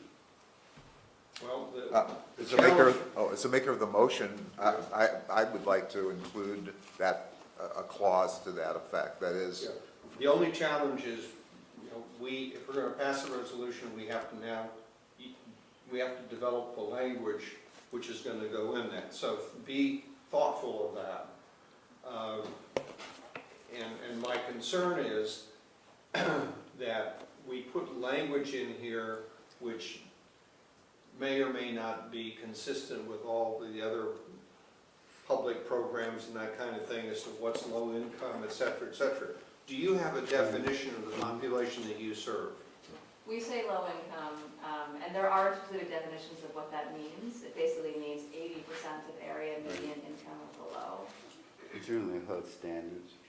Yeah, we use that standards, exactly. You could say something like providing benefit for public good primarily for low-income families or something like that. So, Would people be comfortable with the I don't think we should recommendation? say primarily, I think we should just say for low-income families. Yeah. That is only what we Go there, do. exactly. Yeah. Okay, so the motion is being amended. Did the maker of the motion and the seconder accept the amendment? Yes? Okay. Virginia, do you have Yeah. any? No, I think that Robert brought up some good points, so thanks for that. Okay, we now have an amended motion. Are we ready to vote on it? Roll call? Director Jones? yes. Director Solano? Yes. Director Crawley? Aye. Director Bernstein? All right. Director Carpenter? Yes. Thank you. Don't have to come back for 2 years now. 2 years. Well, we'll be sorry to miss you. But do keep us, Check in. informed. We will. Okay. Okay. Okay, thank you for coming tonight. Of course, our pleasure. Okay, item number 13. This is the contract for the installation of equipment on the antenna, the Menlo Park monopole antenna. Chief? Yeah, Director, so this is, I want to make it clear because I know Director Bernstein had some questions on this too. But this was nothing that we were aware of. I mean, I was aware of the monopole that they were putting in, and actually it was only by checking in with TEA Communications regarding the dismantling of the Menlo Park Police Department's equipment from our tower, trying to figure out, when would all that be done based upon doing work on this station, that I realized in talking to Daryl Jones at TEA that if we were going to move our equipment, now was the time to do it. So, because the pole was being constructed, it's easier to put these things up on the pole before the pole is constructed and put up. If we were to wait for that to happen, it would be much more expensive. They have to, rent the high lift. They'd have to put it up on there, and there'd be a whole different approval process that would need to occur. So that's why you see this in the configuration that you see it, because had it, again, not been for that conversation, I wouldn't have known that this was A, a possibility, but B, that we needed to make a move almost immediately to make it happen. So we're barely getting in there in time, and I thought at first there might be a planning issue. There was a height issue on this at one point until we were able to figure out we could move the equipment down to a lower mast and still achieve what we needed to achieve. But, I think the report kind of speaks for itself. But Director Bernstein's questions, I know he had asked, that's what the necessity was is that this is, they're moving forward with their project, and if we were gonna be part of it, we needed to make that move as quickly as we could. Okay, Robert, No questions? question. Rob? I've dealt with TDA, and we're very fortunate to have Darrell Jones and his crew do what they do. We don't have to deal with Motorola or any of these large companies, so charge, go forward. Okay. Virginia? Yeah, I just have a quick question for the chief. You were very specific in the amount of money you were requesting, the $8,057.06. Do you need that exact amount, or, I mean, does it make some sense for us to, maybe do a little more, like call it no more than $8,100, so you have some flexibility, or do we have? Well, I like flexibility, so I'm not gonna say no. But, between John Hitchcock, actually, Bird Dog and this with TEA, those are the numbers that they're quoting. So, I mean, those are exacts because they can be an exact. But if you want to give me more money, I'm always happy to take that latitude, so. Yeah, I mean, I see that in attachment C. I just didn't know if there, it seems like it's an exact quote, but, I mean, whatever you need, Harold, and I'm fine with either. Whatever my colleagues want to do is fine with me. I just wanted to make sure that if you needed flexibility, you had it. Yeah, I think we're gonna be fine because we're at the moment in time here that everything's coming together, and so they know the exact amounts. And again, if we delay, I mean, then, we're gonna pay 3-4 times this in the future if we have to make the move. So, there's an issue even with Net 6. I wanna let you know, part of this equipment belongs to the Net 6 group, so we'll be looking to get reimbursement from Net 6, which is the other fire agencies that also benefit from some of this equipment being up there. I'm the chair of that committee right now, so I'll be bringing it back to them. So we may very well realize some money back in reimbursement from Net 6 at some point. Okay, thanks. Chuck? Yeah, so I left this with a follow-up, so I'd ask some questions, a follow-up. Right. This item is on the agenda because these are sole source contracts. Right. And I noticed here that there is a second resolution now for this item. Right, because you had asked that question, so in talking to Kathy and John earlier in the evening, we put that together just to make sure we covered all of our bases. Okay, because I wanted to be sure, because the language here made it sound like you had just tentatively approved it until we could approve it, but then we weren't being asked to approve it. Right, well, so I did, when I say tentatively, I mean, they're fabricating, right? So I mean, at the end of the day, basically coming to you is the proper way to do it, but because time was of the essence, I essentially figured that you would agree, and we gave them the go-ahead. But Well, I ultimately, certainly- because it's sole source, you need to approve it. I certainly agree. I just wanted to be sure you were protected, and I thought the way it was being done was, Yeah, that's why it's here. okay, well, thank you. So when we vote, we're gonna be voting on 2 resolutions. We do them one at a time, though. You can really do it either way because they're both written here. You could do it as one vote if you're not making any changes. Well, I'm inclined to take Virginia's advice, and instead of 8,000, I would just simply say not to exceed 9,000. And Whatever the amount is. Yeah, and on the other one, in the amount, not to exceed 11,000, I would say. No reason for it to come back if there's some minor changes, et cetera. So do I have a motion? I'll make the motion for 9,000. And I'll second that. 9,000 and 11,000 for both. Okay. Now, given that those are changes, do we need to do those separately, or we can No, approve it's them in okay. one vote? Okay. Let's have a roll call. Director Jones? Yes. Director Solano? Yes. Director Crawley? Aye. Director Bernstein? Aye. And Director Carpenter? Aye. Okay, moving right along, we're now on item 14. This is the software issue. There are 2 pieces here, a $9,000 piece and a $5,500 not to exceed $15,500. Chief? Well, again, the report, Kathy could probably add some to this as well, but I mean, at the end of the day. Yeah. met with GovInvest, and they have made this product available. They saw a few years ago, they were doing consulting for actuarial, and which is something we go out for every year, or every other year. And they saw the need for people to be able to have something that could calculate your unfunded liability and things like that, and look at it in different ways, like we had even talked about, and when we should pay it. As far as, you know, what is the discount rate they're using versus what is the actual interest rate earned. Like, for example, the actuarial values that we have from CalPERS this year are from the June 30th, 2016 ending date. And the problem with that is, it looks like our unfunded liability is a lot higher than it actually is, because the next year, 16, 17, they did much better with their investments.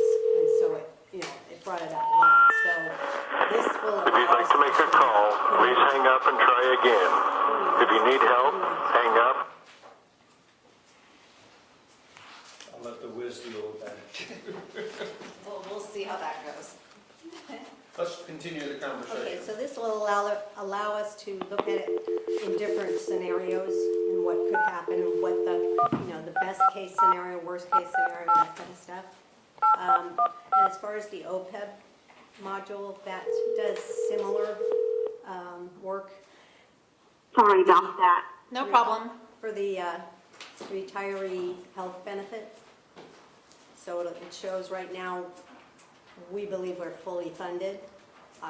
That as interest rates change or whatever the differences may be, or as people come off or that kind of thing, we'll be able to adjust it for that. And we're expecting to be able to, assuming it does take a lot of staff time on our part as well as GovInvest to get these modules running. It's a lot of data that they have to have and upload that we have to provide for them to be able to have it be a good tool. So it does take a while for that, and so we're hoping to be able to get these both done so that next year for the 17-18 audit, we will have a GASB 75, which is the new requirement for this current fiscal year for the CAFR. So we're hoping to be able to get it from this module, not have to pay an actuarial, and then it gives us all different kinds of flexibility. Okay, Robert? Any questions? Rob? Has any other agencies used this software Yeah, before? I did contact a number of them, and Are it's they good, happy with it? and they're happy. They're Okay. ecstatic with some of them. Great, okay, thank you, that's all. Virginia? I think this is I think this is great, and I'm glad we're moving forward to using it. But I just wanted to ask Kathy something. You know, as some of the GASB rules start to possibly change, would this kind of help keep us on track for those kinds of changes? Definitely, yeah. In fact, that's the other part that's really great, is they're going to keep the software up to date with what the current requirements are going to be now and in the future. So yeah, as they just changed, excuse me, to GASB 75 and got rid of, which one was it, 2024 or something, anyway, they have it set to do that one. But if that's to change in some different way, they'll be able to know it quickly and put it into the software program. Chuck? Okay, thanks. Okay, Chuck? I think it's a good idea. I just was reading yesterday that their CalPERS board is meeting to discuss some changes on amortization periods and things like that, which will change the unfunded liability. I did have two things. You said something about fully funded, and I just missed the context. Okay, it's for the retiree health benefit. I think it was in, I didn't write it in the report, probably about 5 years ago. They came up with a GASB regulation that said that, you know, we did have to actually evaluate what our outstanding liability is for the retiree health. And what we had in the district at that time, that we don't offer any new employees, and is if you worked with the for the district for 15 years before a certain date and retired from the district, we would give you, I think it's $300 a month towards medical benefits. And so that's one of the plans that is actually fully funded. I see, okay. And then the other thing, roughly, how much did we spend, I'm for this, by the way, don't misunderstand, but what did we spend annually for the actuarial I think it's report? about $4,000. So in theory, we could be saving $4,000 a year by buying this? Yeah. Okay, that's, I mean, that's not for PERS, that's just for the OPEB right. actuarial. I'd like to move that we make both these purchases on the terms. Is there a second? Second. Okay, been moved and seconded. Any further discussion? Roll call? Director Jones? Aye. Director Solano? Aye. Director Crawley? Aye. Director Bernstein? Aye. And Director Carpenter? Aye. Okay, moving along. Item 15, we have a joint meeting on December the 12th with the town of Atherton. And the purpose of this discussion is to decide what items we want to put on the agenda. And then the town will certainly have items that they want to put on the agenda. Chief, you?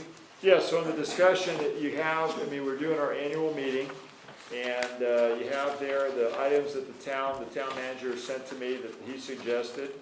And obviously, you know, there's a little bit of back and forth that needs to go on, but this is what he had sent. And then if you look below it, to the items that I prepared, I mean, the vast majority are the same as you go towards the bottom of the page. I mean, talking about, you know, the station in Atherton and what we're doing there and so forth. But at the top, I tried to frame it a little bit differently, which was, again, going towards the urban interface, fire planning, talking about the mutual threat zone, evacuation notification, improving existing units on Walsh Road, which is the siren, adding more units and a redundancy within the system. Then we go to preparedness, the fire code modifications, public education, and training. And then on the second part of that, I added on number 2, the Multi-Agency Emergency Preparedness Council, which Chief Stevens addressed. And then the one that wasn't on there that I think we should bring up, which is Fire District Accreditation, which we're working on. And we're going to need some support from the town as well on that. So to become an accredited agency, you know, we need information from all of the entities that we provide service to, which is, again, a higher level of accountability for the fire district in terms of, you know, its operations and what it does. And we're well into that now. So there's a lot of, I think, at the top 3 for me at least was very, you know, more collaborative, not as, you know, we got into, and again, this isn't the town's fault, they see it from perspective, but the Napa fires and the district's town response would envision an update on how the district and town responded to the fires and mutual aid. Well, I think that, you know, to craft that more towards what can we do here, makes sense. Update the district drone program, well, that's kind of part of it too. Update Station 3 in Atherton. So again, they're 3 through 7 are the same that I put on our list. And their number 8, which was, because I know Director Carpenter asked about the fire services fiscal review, as George wrote, is still in the midst of review by the subcommittee, and internal draft. It has not been released for review by the council. I do not anticipate it being completed by the beginning of the new year. So that's because you had asked about the fire service review being part of that too. Okay, Robert, questions? At this point, Rob? None, thank you. Virginia? Yeah, I just had a question, Harold. I'm looking at, under preparedness, you had training. And I know this is something that we had talked about as a fire board a couple years ago, maybe even 3 years ago, about active shooter training. And I know it's something that we had kind of broached the subject with them on with regard to maybe doing something at Menlo Atherton, which is in Atherton. And I know that that is something that their new police chief is also concerned about, and some various council members. Can that kind of training, or I don't know if you want to call it training or a drill or whatever, can that be included in that topic, or is that a separate topic? I mean, I just don't want to drop it because I just, we're hearing about all of these shootings and this and that, and I just want to make sure that, it just doesn't fall off the radar, because we've been discussing this for the last couple years now. Yeah, so I didn't, again, I'm a little sensitive to that only because if you're talking about active shooter, I kind of take my cues from the police chief, and if that's not in here, then I suspect that's something that he's going to want to do maybe a different way with us directly, and not maybe have it be publicized at a council fire board meeting. I haven't talked to Steve about it directly. I know, I've dealt with Atherton before regarding this issue. We've trained with them and so forth as well. But, I would suspect that because the police chief was CC'd on this email, that if he doesn't list it directly, he's got a reason behind that, so. Okay. I just wanted to put it out there just because we've been discussing it for the last couple of years, and I want it to stay on the radar in some way. Yeah, it's on, just so you know, it's on the radar. There's a lot going on behind the scenes, and I'll tell you if you're interested one-on-one, but. Okay, thanks, I don't Harold. want it in the almanac or in the minutes, so. Okay. Chuck? Chief, I think all these things are good things. I don't have any quarrel with any of them, but I recall at the meeting last year, I don't think we talked about more than 2 or 3 of the items that were on the agenda. And I'm just suggesting that maybe you might want to pare this down, or pick the most important ones, or make sure they're in priority order or something. Well, remember, it's your meeting, so I mean, however, if you want me to try and pare it down, because I would concur with you, you would tend to go long, and then, I mean, look tonight how long we went on just the one item, right? I mean, that was a good 45-minute discussion, so I see that same thing happening, to your point. I mean, the lower items, I also don't want to snub Atherton. I don't know what's important to them, but I think some level of bartering to get down to, 3 or 4 items is probably plenty. Well, I think you're in a better position to work this out with the city manager and so forth. There's nothing that would hurt to discuss, but I just think that if there's anything that's absolutely critical, you ought to make sure it's at the top of the list. Well, you can see everything down below is related to traffic. I mean, pretty much. I wish I had the silver bullet for that one. Yeah, I'm done. okay, I've got a number of things to say on this thing. I think that I understand Director Bernstein's concern with trying to keep the agenda short, but I think that there are some really important issues that we need to talk about. And clearly, the urban interface fire planning, in light of what happened in Napa, Santa Rosa, is something that we have to confront. And I made the comment at the time that public interest in this would cool as quickly as the ashes did. And that's exactly what's happening. But we as an agency have to recognize there was a fundamental event that took place in Coffey Park that we had not seen before, which is the devastation of a residential area that was on flat land, and a wind-driven fire just moved through there, and it's a miracle that more people weren't killed. And we sort of focused on the fact that, well, we've got some topography in the western end of the district that puts it at a higher risk. After Coffey Park, I look at the whole fire district as being at high risk in a wind-driven fire. And I'm very concerned that we don't have well-developed evacuation plans, we don't have evacuation routes, we haven't thought it through as carefully as we should. And so if we want to focus on a single issue, or 2 issues, I would put that as number 1, and I would put emergency access on a day-to-day basis as number 2. We have to solve the Marsh Road problem. It is absolutely unacceptable that we cannot move back and forth on Marsh Road when we have emergencies. And we have the same problem with Willow. And it is a solvable problem. The town elected not to put in a 3rd lane, but with the 2 lanes there, if they hawk signal both ends of it, you can create the opportunity for emergency vehicles to move through there very quickly. This is not the place, and we don't have the expertise to come up with that solution, but we in the town have to say, in 2018, this problem has to be solved. Because if we don't solve it, our response times are gonna go in the tank. We can't go down Willow, we can't go down Marsh. There are gonna be areas that we can't serve.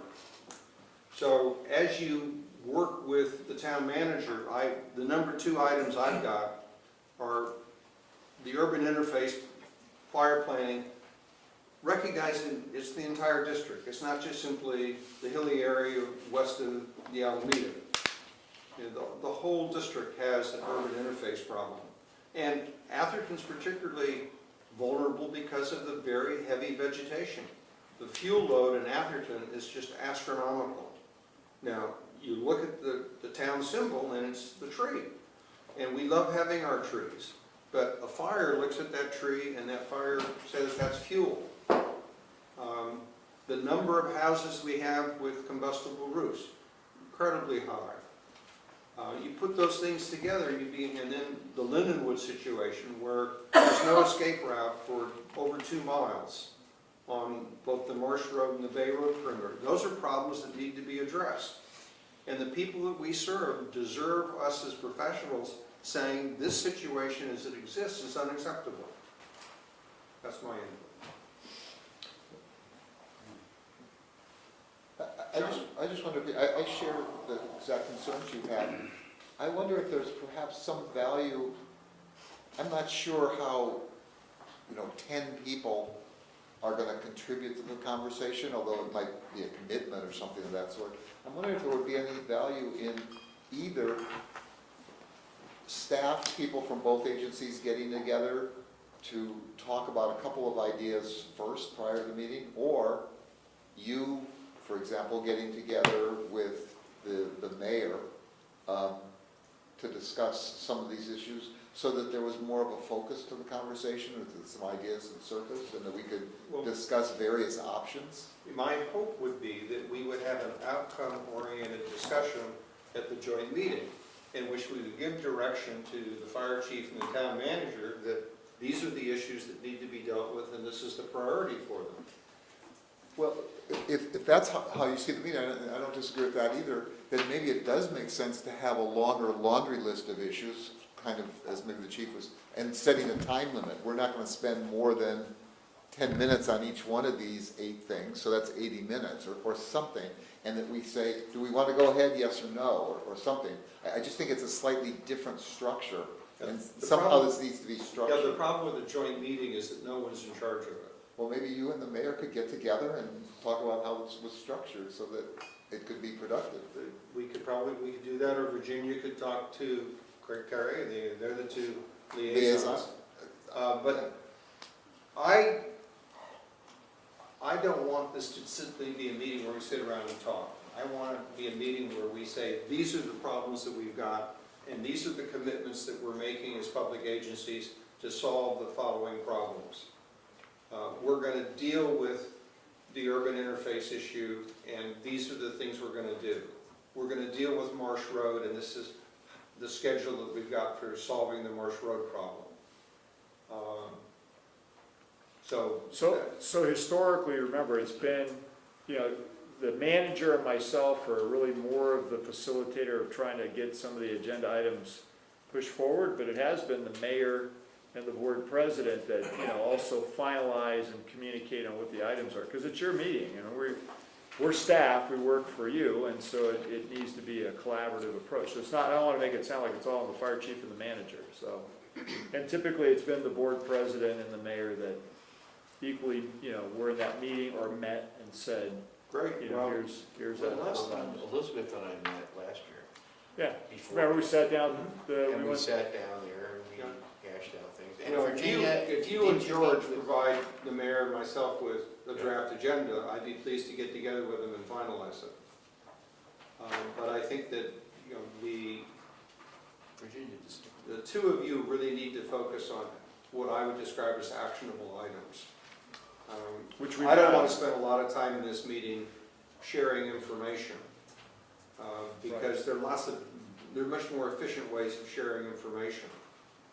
I think it ought to be very much of an action-oriented meeting where we make commitments as to what we're going to do in 2018 as 2 agencies in partnership. So we've done that, I mean, probably more so with Atherton than anybody else. If you look at the Hawk Signal and El Camino Real, different things that we've discussed in the past. You know, Walsh Road was on there at one point, there was an evacuation signaling system, they contributed to that. The signage for the horse tunnel, as you mentioned, they contributed to that. So I mean, there have been actual items on here, or items that resulted in action. And to their credit, more than any other entity that I can think about. Because this is still, despite our issues at times, this is the only organization as a council that meets with this fire board. Up to this point, East Palo Alto and Menlo Park have never done that. Okay, any further comments on this? Question. Just, Robert? Chuck? well, I just wanted to add, I spoke to two city council members from East Palo Alto. Both of them expressed a strong interest in having a similar meeting. And so I don't know what the right mechanism for arranging that is, but they do have an interest in having such a meeting, and I'd like to proceed. Yeah, and I will give East Palo Alto credit. When East Palo Alto did their strategic plan, they invited the board members, or the board president and myself to sit in there during the time that they were actually structuring their strategic plan. So, I mean, Menlo Park has been a little bit more difficult, I think, as we all know. Yeah, and I share the chief's view. I think at the Atherton Fire District joint meeting is a great example. And I want to use it as a great example because as a great example, I want it to be action-oriented rather than exchanging information. In some of the meetings in the past, we spent a lot of time exchanging information, but we didn't come away from it with a sense of commitment that this is what we're going to do. This is what the two institutions are committed to doing in 2018. So that's why I changed the number one. I mean, rather than it be a report about what we did up in Napa, because APD was there as well, and they had their building inspector there. I mean, you know, we all had people there, but you know, again, at the end of the day, I mean, that's all good, and we learned some lessons out of that. Chief Stevens was a great example with, you know, what we did in Texas. That's great and it's informative, but you know, it's all about what are we going to do here. Yeah, we haven't really learned a lesson unless we've implemented a result from it. But I think they're open to that. I mean, I'm not going to speak for Kerry, but I think that's, you know, I think that's where they probably want to go as well. Great, okay. And can I just ask Any one? public input on this before we? Chuck? I have a question though. Virginia? Peter. Yeah, I have a question. Harold, have you talked to George and asked him what he wanted to accomplish from this joint meeting? Yeah, it's in the first part of the agenda. So the items that he has in there in the first part of that report are the items that he communicated to me via email. So that list of 8 items is his list that he sent me. No, I get that, but I mean, okay, so Napa fires and the district town response, blah blah blah, you know, an update. I mean, it's like, so what? Well, that's what George wanted. The chief put his recommendations on the second page. Yeah, no, I got that, but I mean, it's like, I agree. I'm not disagreeing with you, Peter. I'm trying to figure out, you know, what can we do to have some actionable things where we're collaborating on things to make changes. That's all. I mean, and I get that y'all are going down that path. I just, you know, didn't know if he'd actually been more specific, meaning George had been more specific, you know, an update on the district drone program. Okay, well, so does he want to know how that applies to Atherton and how we deal with, you know, observation or emergency response with the Atherton properties? I mean, I just don't know. And maybe that'll just come out in the meetings, but, you know, maybe some a greater sense of specificity could help do the time management thing for us better. I'm just throwing it out like in that context. Yeah, what I'm sensing from this discussion is that we want the chief to go back to the town manager and say, you know, let's tighten this agenda up. Let's focus on the things that we, as two agencies, want to accomplish in 2018, not use it as a reporting meeting where we give them reports on things and, you know, for example, Station 3, you know, there's nothing to discuss right now. You know, we're doing what we're doing with Station 3. We haven't decided what we're going to do with it yet. They're doing what they want to do with the matrix study. They haven't decided what they're going to do with that yet. No reason to discuss either of those issues. Let's focus on the things where there are urgency. Chuck? I wanted to just be precise, when you said earlier, actionable items, we're not able to take any actions at this meeting, is that correct? We are able, at this meeting, it is a formal meeting of the fire board. It is a formal meeting of the town council. It will be agendized. It's a Brown Act meeting for both parties. We can take formal actions at this meeting. And my hope is that we won't just sit there and talk to each other, but that we will make commitments. I would love to see I see, okay. the two groups say, okay, in 2018, we're going to deal with this issue, and agree. Typically what we do, for example, as a fire board on issues, we talk about it and we provide direction to the chief.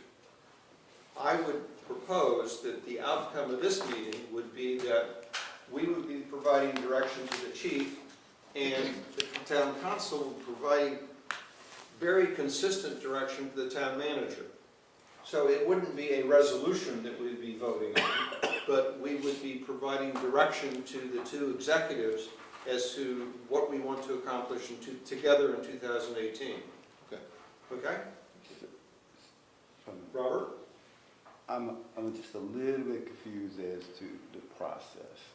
And that confusion, because of lack of information, just being thrust into this type of meeting between the city and the fire board, and trying to get a real grasp of what the outcome. I hear that, yeah, we want specific items, we want specific actions. And Chuck, I hear on one side Chuck was saying, well, can we provide specific actions to us, the board? Is Atherton providing specific actions for us as a board to send to the chief? And if those specific items have questions about it, do we question that before we give it to the chief? I mean, where is the vetting process of those action items that maybe Atherton want? I'm not saying we're not to take any action on them, but is that a specific decision that we can make at that point in time if we haven't really vetted it yet ourselves? Well, that's what we're doing right now, Robert. That's what we're doing. What are the issues that are important to us so that we can say to the fire chief next year, in your interactions with the town of Atherton, these are the 2 or 3 things that we want to see accomplished. We will be providing direction to the fire chief. The town council will be providing direction to the town manager. The town doesn't provide direction to the fire district. The fire district doesn't provide direction to the town. The 2 elected bodies are responsible for what they're responsible for. What the purpose of this meeting is to try to coordinate what we're doing and what the town are doing so that we're more likely to be successful. So then, if what you're saying is correct, are we saying that the items that's on the agenda, both from what the city manager, I guess whoever put the list together, this 7, 8 items, and then the chief's recommendation of those are items that are already, there's some mutual understanding and discussion that has been going back and forth? What this discussion says, let's get away from information items, where we tell them what they're doing, they tell us what we're doing. Let's focus on what we should be doing together. So many of those items, based on the discussion I've heard here this evening, the chief would go back to the town manager and say, hey, the fire board would like to see this agenda tightened up, as Director Bernstein has suggested. We'd like to focus on action items rather than exchanging information. And the 2 things that I think we're all in agreement on that we really want to focus on are basically the emergency response planning, preparation, evacuation, notification, and the traffic mobility issue. Well, so with that said, all these other items seem like they really need to be tabled until some other future meeting, especially if the concern is about how much time we really want to spend on talking about and creating these action items. The items don't get tabled if they don't get on the agenda. So there's nothing on the agenda right now. We're talking about what we'd like on the agenda. The town manager's talked about what he'd like on the agenda. The fire chief's recommended what he'd like on the agenda. We're now providing new direction to the chief. You know, it's a blank slate, going up to, you know, we have not agreed to anything up until this discussion this evening. The purpose of this discussion this evening is, what do we as the fire board want on the agenda? Okay. So if we make a recommendation, I'd say only 2 items. 2 items, Good. And the one that you mentioned, yes. and that's it, and clear the others off the table. The others are, most of the others are information items. And in my experience, you can waste a lot of time, you know, we could spend a half hour talking about the drone program. But to what end? Right. You know, we have a drone program. The town of Atherton has a drone ordinance, which doesn't apply to us. So, you know, So the meeting then, I'm sorry for hogging this up, but it seems like the No. meeting then will be separated into 2 different categories. One is information, the drone is one of them, and because since each has their own similar drone program. But then the 2 items that seem like it is of importance, the real action, the meat of it, has to do with the traffic, is one. And, you know, I forgot what that second item, the emergency response. preparation, response, Right. planning, notification, that whole big. Right, and then you got all these other 5 on this And area. I'm agreeing with Director Bernstein. I think the information items, they can be included in, as backup to the packet which goes out. But I don't want to spend time talking about the drone program. I don't want to spend time talking about Station 3. I don't want to spend time talking about the matrix study, which hasn't been finished yet. Well, whoever leads this meeting, we're gonna have to make it specific and put a gag order on those 5 items. If not, human nature's gonna come into play, and people gonna talk. Well, no, you can't, because it's a public meeting, and we can only discuss things which are on the agenda. See, that's why agendas are so important under the Brown Act. You know, we are limited to those things that we can talk about as a public entity, to those things that we put on a public agenda. And that's why this discussion tonight is so important, because it says, this is what you can spend your time on. And if you put 20 things on it, you can talk about 20 things. If you put 5 things on it, you talk about 5 things. So that's why I'm limited to 2. My strong feeling is, and I think I speak for, I'm trying to listen to my colleagues here, let's keep it simple and have it action-oriented.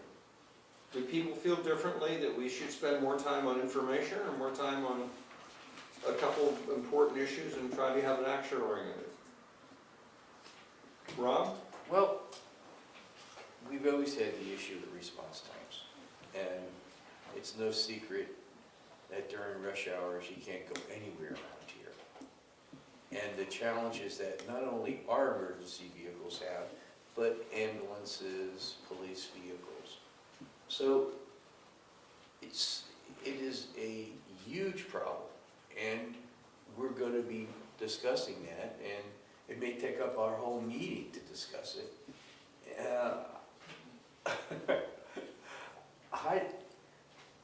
I don't know what the solution is to it. But that's not the purpose of the meeting. is No, to it's solve it. not, exactly, But- exactly. I say the purpose of the meeting is setting priorities for the 2 agencies. Saying, what are we going to focus on? And from my standpoint, rolling off Director Bernstein's comment earlier, let's not have a laundry list. Let's focus on basically disaster preparation and response, which is a unusual event. How do we prepare ourselves for the unusual event? And let's also focus on the everyday issue, which is mobility. And those are separate and distinct issues. And if we can, out of that discussion, agree as two government agencies in 2018, these are the things we're going to do on the disaster preparedness broadly defined. And this is what we're going to do on enhancing mobility broadly defined. I think that would be a very successful meeting. And then we can look to the chief and the staff and the town manager and the staff to say, okay, here are the issues here's how we're going to implement in 2018, working on that issue. I can rally around that. Okay? Do we have consensus? Chief, do you have sufficient guidance? Well, if you can repeat, I haven't heard, I know Director Bernstein had a version of that too. Is that, everybody's saying the same thing, or? I think that's a good way to have the meeting. As I said, Because I know you want to narrow it down. well, as I said, the alternative would be to have a whole laundry list and not have discussions, just say important, not important. But I think if we want to have a productive, substantive meeting, I think that this is the right way to go. So did you get it, Mr. 2 items? So, And so what I ask you and George to do is to put together a draft agenda, send it to, I'd like to send it to 4 people. Send it to Carrie, Virginia, the mayor, and myself. And say, hey guys, here's our input as your chief executive. This is what we think your agenda ought to be. And then the 4 of us will sort it out and finalize it. Okay. Could you give some idea of the duration of this meeting? I know it says it's supposed to start at 5, or maybe last year started at 5. Well, last year, I think there was a Christmas party afterwards, so there was a kind of a hard stop. I don't know that that's been done this year. I don't think that. I don't think so. Yeah. So what's the timing roughly? I mean, it's however long you can handle it, right? Will I it mean, start so- at, will it start at 5? It started at 5 and go for, I mean, I'm assuming it could go up to 4 or 5 hours if you wanted to Yeah, go. I would hope we wouldn't have a hard stop like we did last year. Well, that was because there was, again. I understand that. I think, as we do with this meeting and as the town council does, you deal with what's on the table. And until you deal with what's on the table, you don't go home. I'll pass it so along. can I ask a quick question? So where are we on this whole planning thing right now? I mean, I think one of the things for me is that I just want to continue to have a collaborative relationship and, kind of make sure that we're on track in terms of a good relationship with Atherton also, but I want it to be meaningful. So where are we on moving forward? Because I'm hearing a bunch of different things, but unfortunately I'm not there, so I'm not really getting the timber of the conversation, it seems. I don't understand the question you said. Where are we on the planning thing? What's the planning thing? So you made the suggestion that you, me, Harold, Carrie, George, and the mayor, Mike, each gets the agenda, right? Is that correct? Or Yeah. Well, I'm okay, so I'm just trying to make sure that Robert's issues were addressed and Chuck's issues were addressed. And so I just want to make sure that I think we've done that, and we're giving the chief guidance. He's going to go back and work with the town manager. They'll produce a draft agenda, circulate it to that group. The 4 of us will then consult with one another, finalize the agenda. Okay, is Carrie there? Yes. Is he okay with that? I'm not there, so I don't know if Carrie's in the audience or not. He's here, and he's his usual silent self. Taking notes. And he's taking good notes. And I suspect that after we've got a draft agenda for us to look at, that we'll then have a very good discussion in terms of Okay. finalizing it. Okay, so Harold, how long do you think that will take? Because the meeting's coming up in less than a month. Yeah, no, it's the 12th. It's right around the corner, especially with the Thanksgiving holiday. I mean, I'll send Right. stuff out to George tonight or tomorrow morning. I'm not sure if he's in the office or not, but, then you're on Thanksgiving and hopefully we'll get something back by Monday. I mean, he's waiting on us. He gave us the first cut of what they had as an agenda. I gave you guys my cut, and now, we'll modify it again and see where it goes. I mean, they may or may not agree, I don't know, but I don't see why he wouldn't agree to trying to tighten it up a little bit. Okay. Okay. Item 16, consider and discuss response to San Mateo County Civil Grand Jury Report on the transparency of independent special district websites. Is there a presentation on this? It's either Kathy or Michelle, based upon the follow-up that It's we probably got. me, Oh, actually. okay, or Lauren. So basically, I put together a draft letter. Interestingly, a lot of the questions that were asked were really about other districts' websites, for which we really don't have enough information to opine as to whether or not other districts have completed certain requirements or received awards. So I don't know if you've had a chance to look at the letter, but basically, the questions include, whether or not certain districts' websites meet the first tier of required components, and there's a recommendation that our district apply for the Transparency Certificate of Excellence. So I put together this draft letter. I did see some comments from Director Bernstein, just, addressing the fact that, so if you don't know, the way that the code is written, it gives us certain choices for how we answer these grand jury questions. Agree, disagree, partially disagree. And so the way I wrote this was I picked partially disagree because we just don't have a lot of information as to what other districts are doing. But Director Bernstein suggested that perhaps instead of saying partially disagree, we replace that with a phrase that maybe says, we don't have enough information to answer. Absolutely. Yeah, so I mean, I have no problem with that. The way this is drafted was to code. This is standard. I do know that in some other counties, districts have taken some liberty to answer in ways that make a little bit more logical sense. So I have no problem with that. So it would probably, if everyone agrees with Director Bernstein, I could redo this letter so that A, it does make a statement at the beginning that this went to the board and the full board voted on it. That was left off. We can add that. I think that there was a comment from Director Solano just to add to the regarding line, the word civil grand jury. It says it below in the first paragraph, but we can certainly add that. And then perhaps instead of saying that partially disagree, we can say something like, the district does not have sufficient information to answer, and then keep the explanation below. Sure, I'm trying to expedite this a little bit. I would go even further than that. Sure? I think the first paragraph could say, we are not even going to offer an opinion on other districts.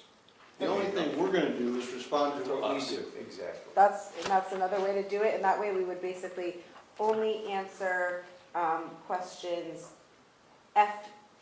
there's a little part of F2. It says 8 additional independent districts have completed the requirements and have been awarded the District Transparency Certificate of Excellence.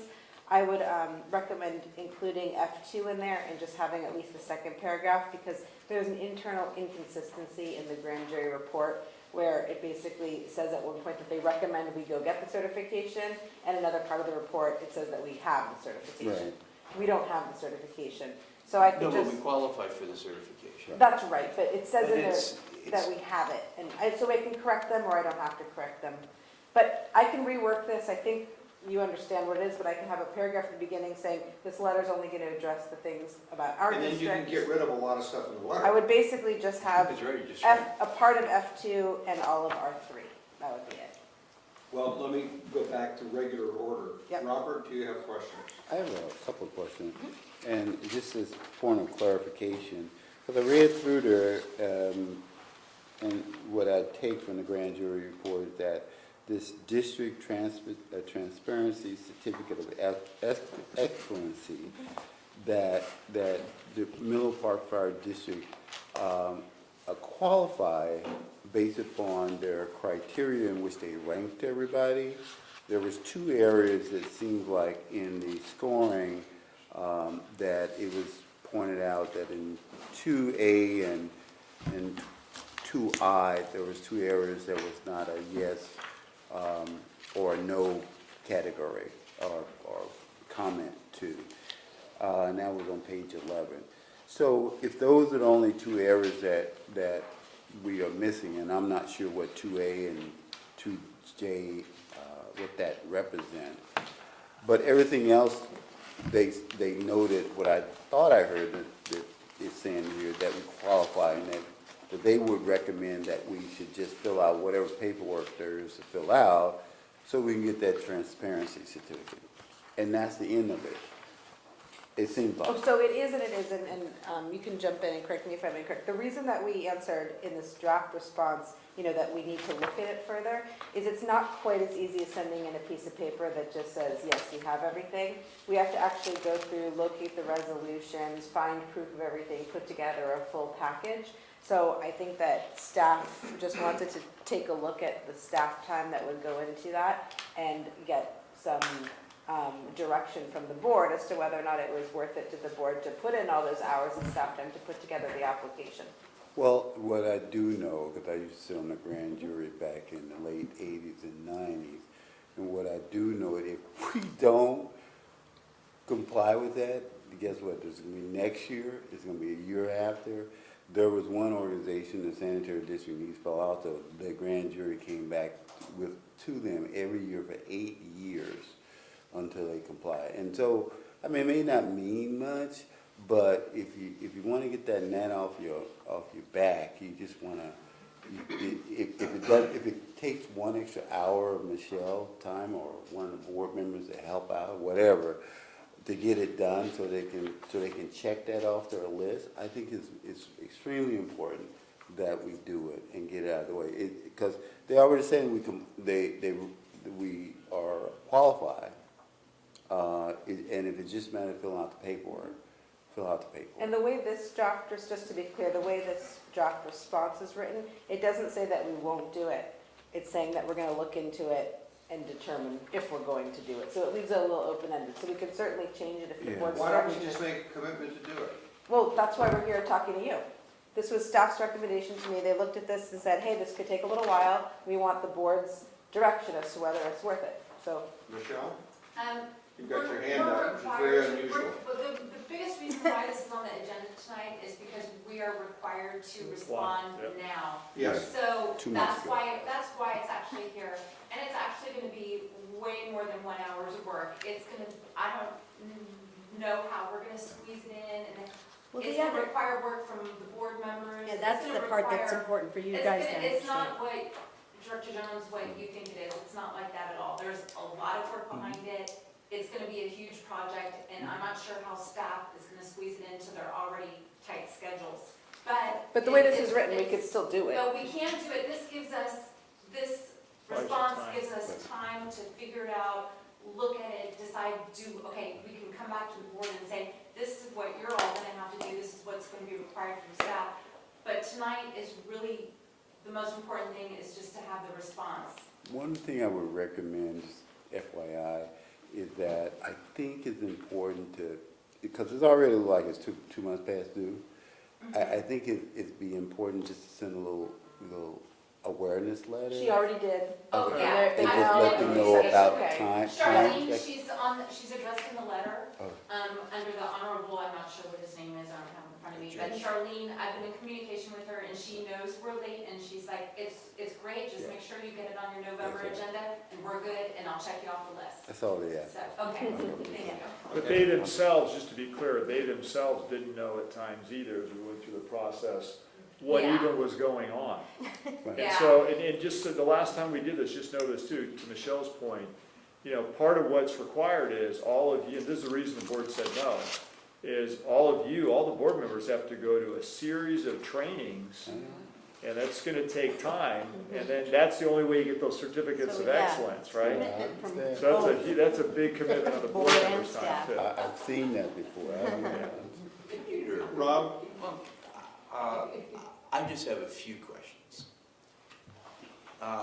The Civil Grand Jury is relying on the Special Districts Leadership Foundation to prepare their guidelines for their Civil Grand Jury for our special districts, correct? I think that in terms of what it would take to get the certificate of excellence is determined by the Special District Leadership Foundation, and they're using that criteria to evaluate But how. you're using a criteria that, does it fall under any legal precedent in the state of California? No. It does not. So they're making a suggestion to us to abide by a recommendation by an organization that doesn't have any legal authority in order for us to go forward. That's true, That is yes. correct. Okay, that's the first thing, all right? It's nice to have a lot of these things that they're asking for, and being on the executive board of Special Districts Association, I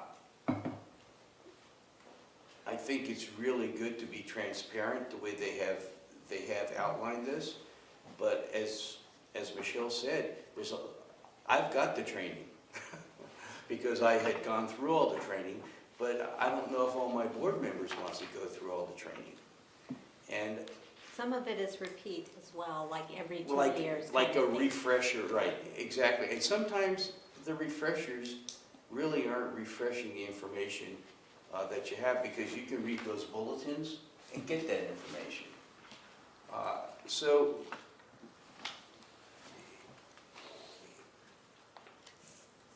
the grand jury's source document, which is the Special Districts Resolution, is a nice source document to have. But we're pretty good with our open transparency. And when we have partly disagree, these partly disagree where we're going into other districts and us to make those opinions, Director Carpenter is absolutely correct. We can't, and Director Burnson, we can't make comments on other districts' websites and things like that. So I think a really short letter is sufficient as to what we've actually spoke about here, and you don't have to do 4 pages. I think it's maybe 2 paragraphs. Virginia? Well, having served on the grand jury for 2 years, I think that I agree with a lot of the comments here. I mean, we don't have specific knowledge about what other districts are doing or where they are and all of that. We should make that acknowledgement in our letter and in our response, which we are required to give. Whether or not we follow the recommendations is up to us, but there are some things in their recommendation which I think are actually favorable to us, like going for this certification or whatever, But I do think the answers need to not make it look like we partially disagree or we disagree. So, Lauren, I don't know if you have templates for other clients that you have looked at in terms of responses where they may have given you similar feedback, but if you can, kind of look at those where it doesn't look like we're disagreeing or partially disagreeing with things, I think that would be helpful. Yeah, I think And I've seen those kinds of responses in the responses that I've received when I was the foreperson of the grand jury, but that was 9 years ago, so 8, 9 years ago. So I don't know if there's a new format. I doubt it, but I just want us to make sure that we're focused on us and not having to, make it look like we're disagreeing when we're not really disagreeing. We're just not knowledgeable about what other districts are doing. Yeah, and I think everyone is actually agreeing with exactly what I wrote here. I think we just don't like the words partially disagree. So if we just struck the words partially disagree, then it says, the district is aware that some districts have not met the special leadership foundation's minimum requirement. However, the district has no knowledge of what specific requirements other districts have completed, blah, blah, blah. Time out. Okay. No, don't go there. You don't want it, I thought you said the first paragraph, you wanted to say that we don't know what other We should districts not are doing. opine on other special districts, period. Just leave them out. It's not our business. Right. We So- should focus on just us. Okay. Right. Yeah, and I think it's, back to you, I think, Chuck, may I, it's your turn, but may I? I think it's a 2-paragraph response. The first paragraph is, here's what we've done, and we are committed to full transparency, and we'll continue to work in that direction. Does anyone have any problem with what it says under R3? Because that could be the only thing we leave in. Or with what? So they have findings and then they have recommendations. We could just say that we're not responding to the findings because they're about other districts, but recommendation is directed at our district. So I just want to make sure that everyone's comfortable with the response to recommendation 3, because some response needs to stay in there. Because that is directed. The recommendations are kind of tied to the findings. So if we respond to the recommendation, that'll be sufficient in terms of how we But the recommendation is just saying that we. How we respond to the findings, or I mean, these are the findings, and based on these findings, these are the recommendations. But there's So the, Okay, sorry. to be specific, Yes. what I would suggest Okay. is, first, we will not opine with respect to Fine. other districts. Yes. And then I would go, using your language, I would take the first sentence of the last paragraph as our response. We strive to achieve transparency, will continue its efforts to improve the public's access to information, period. So their recommendation is, we're strongly encouraged to apply for it, to be recognized for their effort. Our answer is the first sentence of the last paragraph. Okay, it does say in the code that we are supposed to say, we will apply this recommendation, we won't apply this recommendation, or this recommendation requires further I'm analysis. suggesting that you take your first sentence as written and use that as the response. I understand, the code asks us to say either first, before that sentence, it asks us to repeat the words, we will apply this recommendation, we won't, or the recommendation requires further analysis. So if you want, I can ignore the code, but the code section is asking us to choose one of those three answers. Yeah, and that's right. That's exactly right. So we should come up with some language that will, make it look like we'll look into that. That's That, why as it applies to our further district. analysis. I think that first sentence is responsive. Okay. And then, again, we're relying on a recommendation from a non-enforceable legislative group, which is the Special Districts Association. Okay, I that's mean, fine. if we want to get more specific, we can go into that area too and say that these are recommendations from a professional organization that has no legal authority relative over us Sure. as special districts. Sure. I mean, you do that too. Chuck, I stepped in front of you, I'm sorry. That was fine.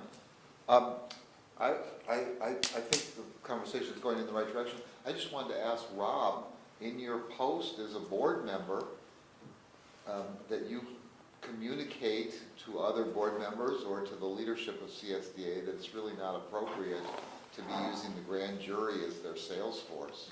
And, I would say that I don't understand why, because I'm not on the grand jury. Excuse me, the civil grand jury, okay? There is a distinction between a civil grand jury and a regular grand jury. But the civil grand jury, I have no idea why they use those standards in order to measure the special districts.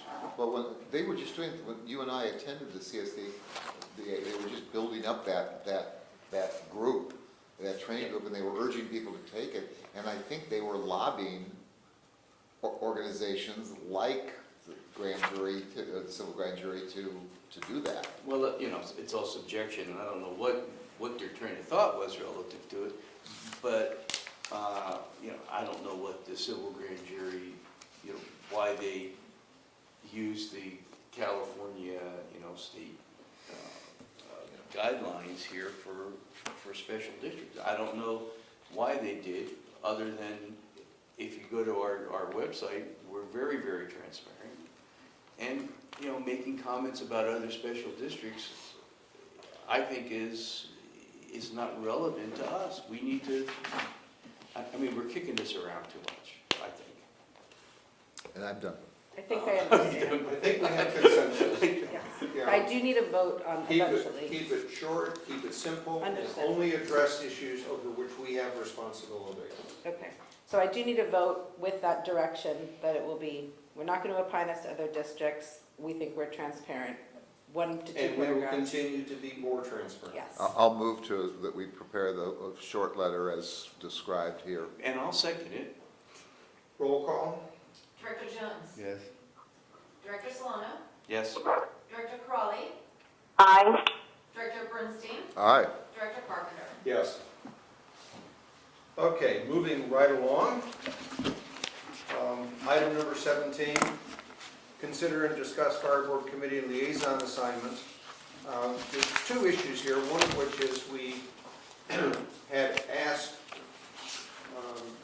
Stephen Nachtheim to return to the finance committee. He declined to do so. Tom Krusig has indicated his willingness to do so. He's provided a CV, and he's declared in his transmittal to us that he's not been convicted of a felony, since that's been an issue in recent conversations. The second issue is changing the board policy to have a liaison to the CERT Executive Committee.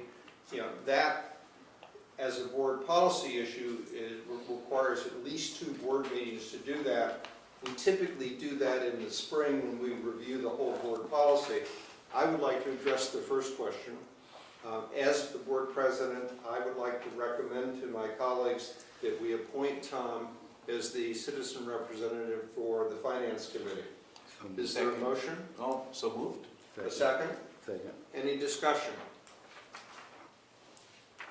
Roll call? Director Jones? Yes. Director Solano? Yes. Director Corrali? Aye. Director Bernstein? Aye. Director Carpenter? Yes. Congratulations, Tom. Thank you for sitting here for forever to get there.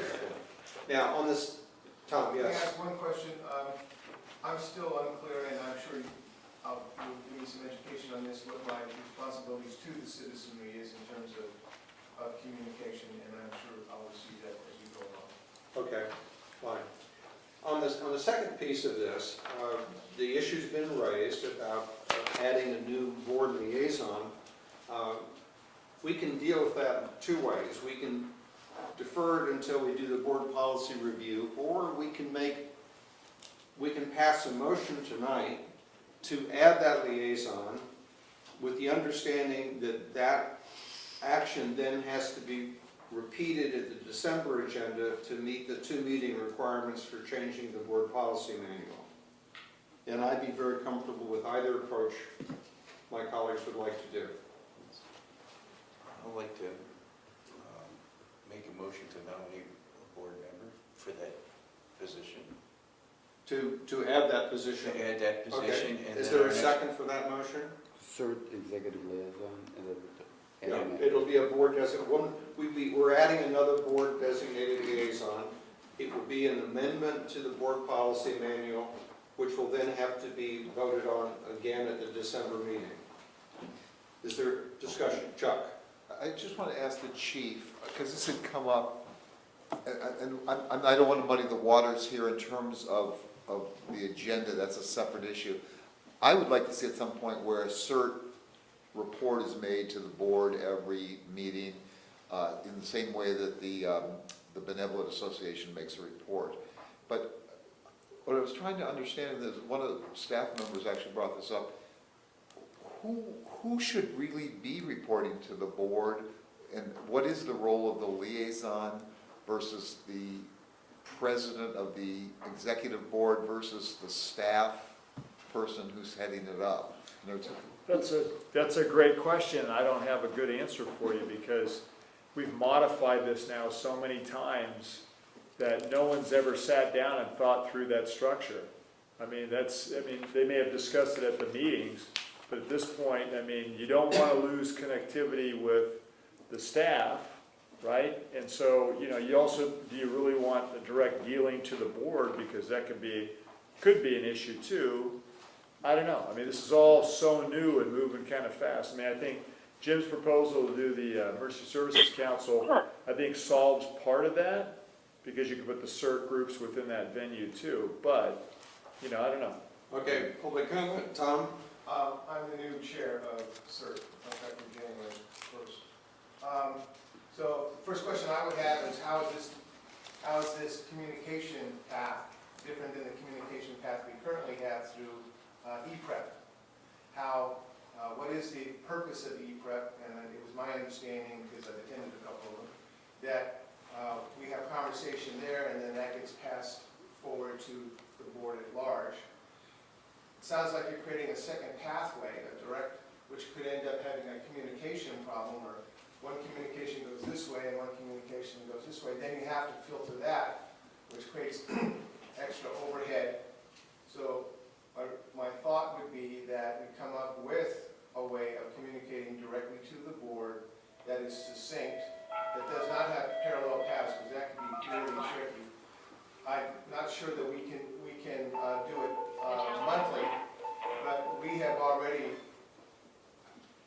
I've already put a motion forward to our board that we will look at in December and January, that on at least a quarterly basis, we're coming to the board back and say, here's our initiatives for the year, and here we are with our initiatives and how successful we are, and here's our challenges. We are looking forward to having a meeting, hopefully with Jim Stevens and Michael Ralston in the January meeting to get the input directly from the chief and the fire department saying, here's what we're looking at, we're looking for your direction. I think there should be accountability. We want accountability, just so you know. The board is unanimous that we want to have someone come up here, myself or the vice chair, and give you a report, let's say on a quarterly basis. And then have a real clear understanding between yourselves, the fire department, and ourselves, that triangle. How do you want us to meet your commitment to the community, our commitment to the community for what Peter's talking about, the disaster? Chuck? Well, let me finish this, because I was one of the people that had pushed for the liaison idea, but I also agree that we shouldn't have duplicate paths. So to that extent, I don't agree with myself in terms of having a duplicate path. I mean, one path could be through the Emergency Preparation Committee, but that means that only 2 members of the board hear what's going on with CERT and what the plans are. I think CERT is important enough to the whole community that we should try to have the report to the whole group here. It certainly could come in through a board liaison. The liaison reports, the board member says what's going on, so it could come from the board member. It's probably better if it percolates up from the CERT group itself. So I'm of 2 minds here. I don't know what's better. Well, let me make the comment. The beauty about a 2-meeting procedure is that if we pass this motion tonight, then the staff, all the people involved can discuss this. They can come back to the December meeting and say, here's a way we think we can make this work, or don't do this because we can't figure out a way to make it work. But at least then in December, if we want to do it, we have satisfied the first meeting requirement tonight. Having taken the first meeting vote does not commit us to doing it at the second meeting. That's the purpose of having a 2-meeting rule, is that there's the opportunity for reflection, and it may be that the... Lauren, one second. Finish up, because I want to ask a question relating to what you just said before she leaves. Okay. Go ahead. If the motion changed substantially between one meeting to the next, do you then require a 3rd meeting, or is Peter absolutely right that you could vote on a major change at the 2nd meeting and that would be sufficient? And there's probably some line, if you're having a completely separate proposal, but I mean. This is pretty straight. Do we or don't we have a board liaison? We have liaisons to Okay. other things. Thank you. So it's a yes or no issue. Thank you. Yeah. I didn't mean to interrupt you, except she was It's okay. leaving. That's okay. And- Rob?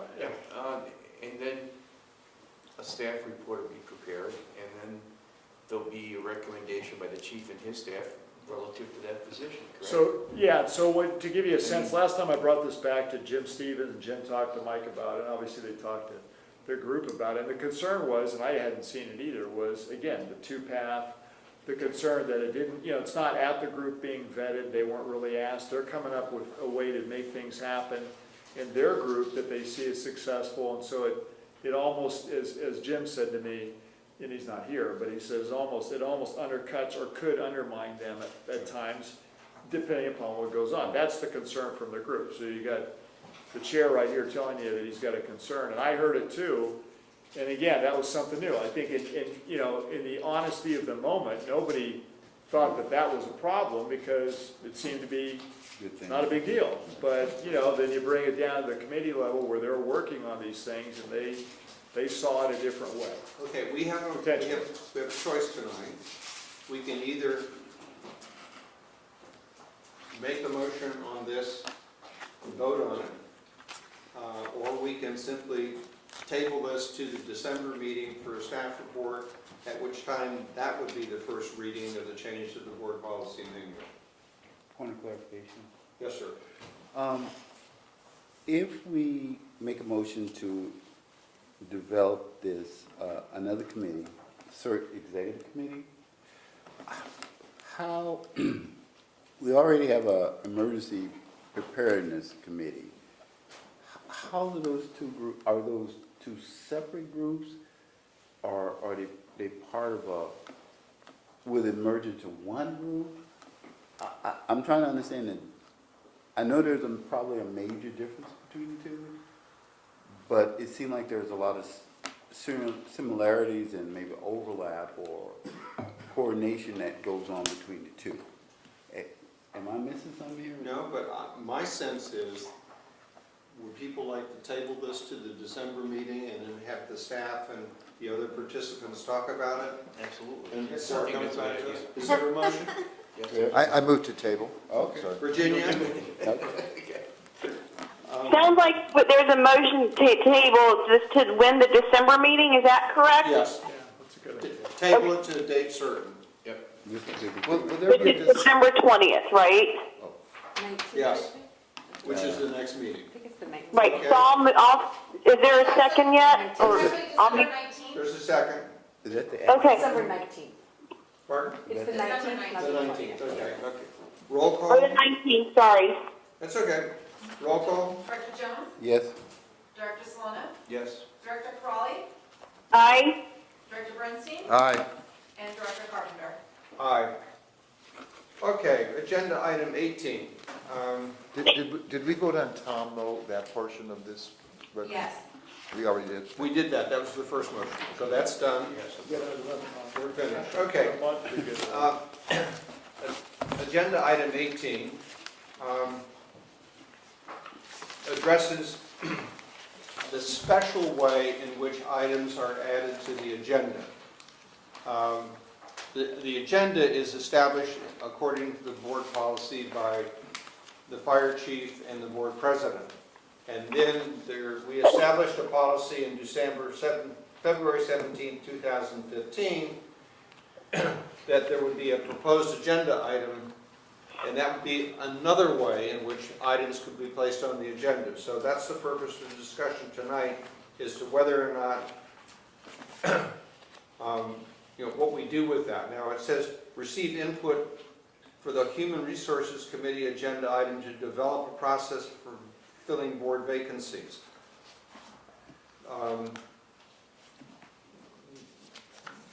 What is it we want to do here tonight? This is the item that Director Crawley raised, so I'll leave it to her to explain Oh, okay. her intent. Yeah, so I just wanted to put this on the agenda or, have a discussion with the full board because of a lot of the confusion and, the disagreements of the process that was laid out for the appointment of the last vacancy, which was, resulted in the appointment of Director Robert Jones. And that included just the whole process. And I'm not saying let's,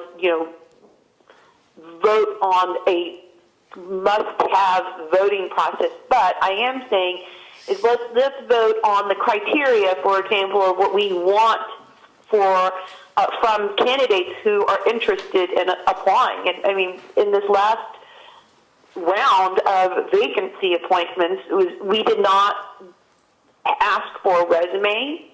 We asked for just an answer to one question. We didn't even ask for a background check, even though both Director Bernstein and Director Solano brought that up. And so I just wanted to get something in our board policies and procedures on how we would, see what we look for an applicant or candidate in case future appointments need to be made. I just don't want us to go through that again. I mean, quite frankly, a lot of it was kind of embarrassing, in terms of not, we're here, we are asking for a background check. And I get that not everyone agreed that it should have happened, but the board as a whole did agree.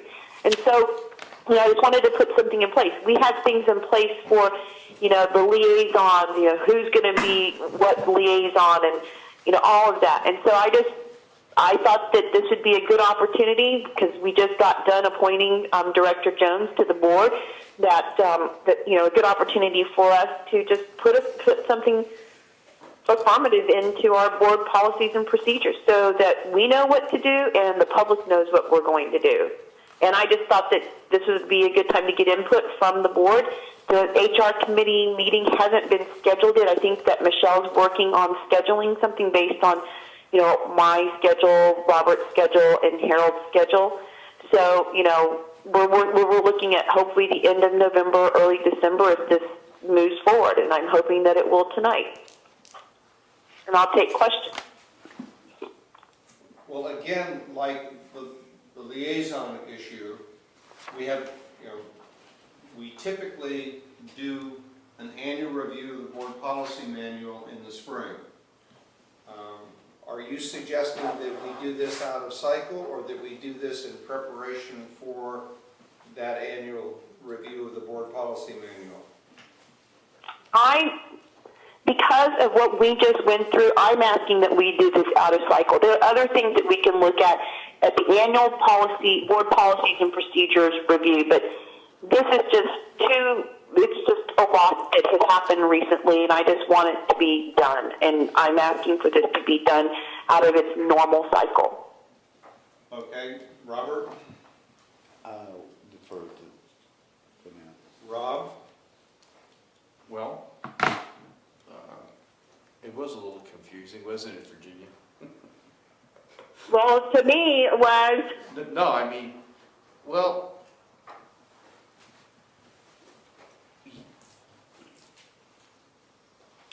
voting as a board and the public voting for a board position are two different things, because we're entrusted with the trust of the community to make a good decision and to vote for someone that they've entrusted us with. So, as to a background check, I would defer to our HR manager, Chief, and see if she could contact Mark Church's office and get their guidelines relative to people that actually run for the office. And so we have that information, so at least when we do this, we're going to parallel. The answer to that question is they self-certify. Okay. They self-certify. When you submit your application to run for office, you sign a document saying that you comply with the requirements. And one of the requirements is that you've not been convicted of a felony. Okay. And there is nothing done to confirm that fact. It's self-certification by the applicant. Well, and that's what the state law requires. It says, as a condition of holding a public office, you cannot be convicted of a felony. And the way that the elections office deals with that says, here's the application, and you certify that the above is true. You live within the district, you're over 18 years old, you're a citizen, those are the criteria, and you sign when you submit your application to run for office. But to get back to Virginia's suggestion, can we agree this evening to ask the HR committee to come forward with a recommendation on this for the board policy manual? I'd like to make a motion that we ask them to come forward with one or more proposals. Is there a second? Second. Is there any further discussion on this? that's fine. The only thing I would add is, if you have any input, just give it to us. I don't want this to be done in a vacuum by 2 members of the board, which makes up of the HR committee. Well, my input is that I think we should not have a higher standard than that which applies to those people who are running for office. And I think it was... I'm not going to disagree with you, but I don't think we should have a lower standard either, which is what I believe this last process had. So I'm not disagreeing with you. I'm just saying that's a great suggestion for us to, as an HR committee to look at. But getting back to the issue of moving forward for the HR committee to look at this, I think there's a motion in a second, and I'm, again, happy to give input from anyone from the board who wants to give it. But, I mean, if we want to get the motion passed, that's fine, and I think that's the way we should go first. Chuck? Virginia, I was just going to say that through a winding path, we arrived at a solution that was voted on unanimously by the 4 members of the board, and I would recommend that we at least start with what we actually did. If you could find some ways to improve upon it, fine. It wasn't unanimous, by the way. On background checks? Not the background. No, Peter was a no on that. I was actually talking about the voting procedure, I'm sorry. Yeah. The voting, Yeah. Interestingly, I got a phone call today from another special district who was in a situation we found ourselves in where there were 4 people who had to appoint a 5th, and they were running into some real challenges. And they were very impressed with the way that we handled it and wanted to know more about the voting procedure that we adopted, etc. And they were very complimentary in saying, you know, it really was impressive that we got away from this nominate one person, vote them up or down, nominate another person, vote her up or down. And I think they're going to adopt the policy that we put in place. Now, did it happen smoothly? No, but you know, it worked out okay. So anyway, we have a motion on the table. Any further discussion on the motion? Roll call? Director Jones? Yes. Director Solano? Yes. Director Crawley? Aye. Director Bernstein? Aye. And Director Carpenter? Aye. Okay, moving on right Thank along. you. Virginia, how are you doing out there in Texas? Well, it's not quite midnight. It's 3 minutes till I'm fine. I had my chai tea. Oh, good. We don't have that here. Okay, discussion on how to improve board performance. This was tabled from the October 17th board meeting. In the process of interviewing the candidates for the board, one of the issues that came up was, what could you do to improve board performance? And we then ended up putting this on the agenda. One of the things that I've tried to do is to respond to concerns people had about complying with the board policy manual in terms of how things were done, etc. I've been much more careful with respect to time limits and things like that. So I'd just like to open that discussion. Robert, do you have any particular recommendations for us? Well, I looked at three things that may or may not be applicable. But I think one of the consideration thing I want to talk about is that I think the agenda items on the board, there's a lot of items. Pardon? A lot of items. But tonight we have 22. I think last month there was 27. The month before that, I wasn't here. Lucky man. Yeah, so, you know, and so midnight is a bewitching hour. I think it's a target based upon when you have so many items to get through. And that leads to a lot of fatigue. I think that, you know, my best thoughts are 1 o'clock in the morning, but when it comes to a meeting, you know, I poop out after about an hour and a half.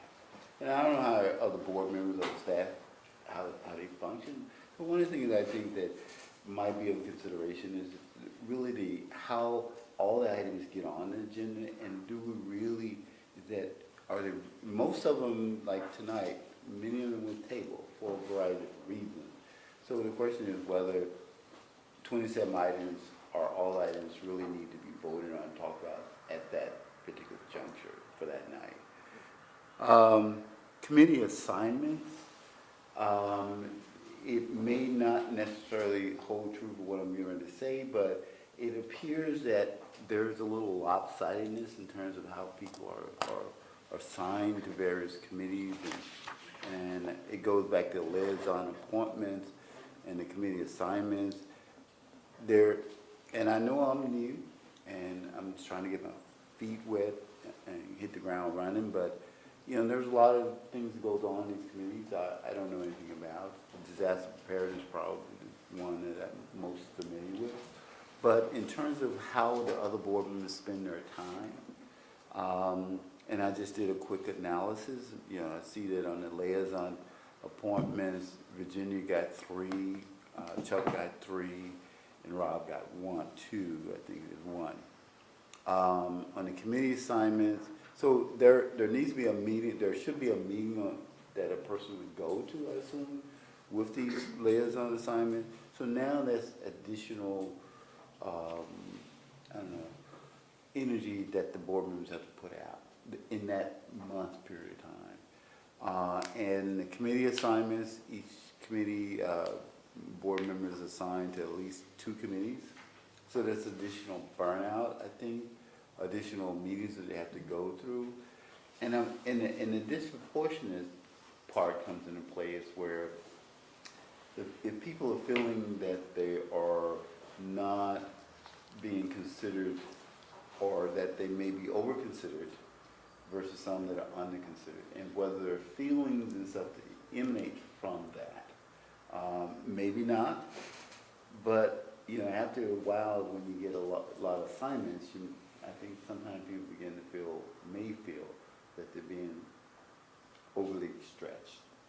And so, anyway, I'll just stop there in terms of that may not be applicable, but that's what I think we need to look at as a board, to try to bring parity a little bit, or a balance there amongst the board members. Maybe some board members relish that. If they do, then they need to raise their hand and we put all the committee assignments on it and let's go for it. Just a point of information, those committee assignments will come up for a recommendation by the new board president in January, and we'll have the opportunity to revisit that.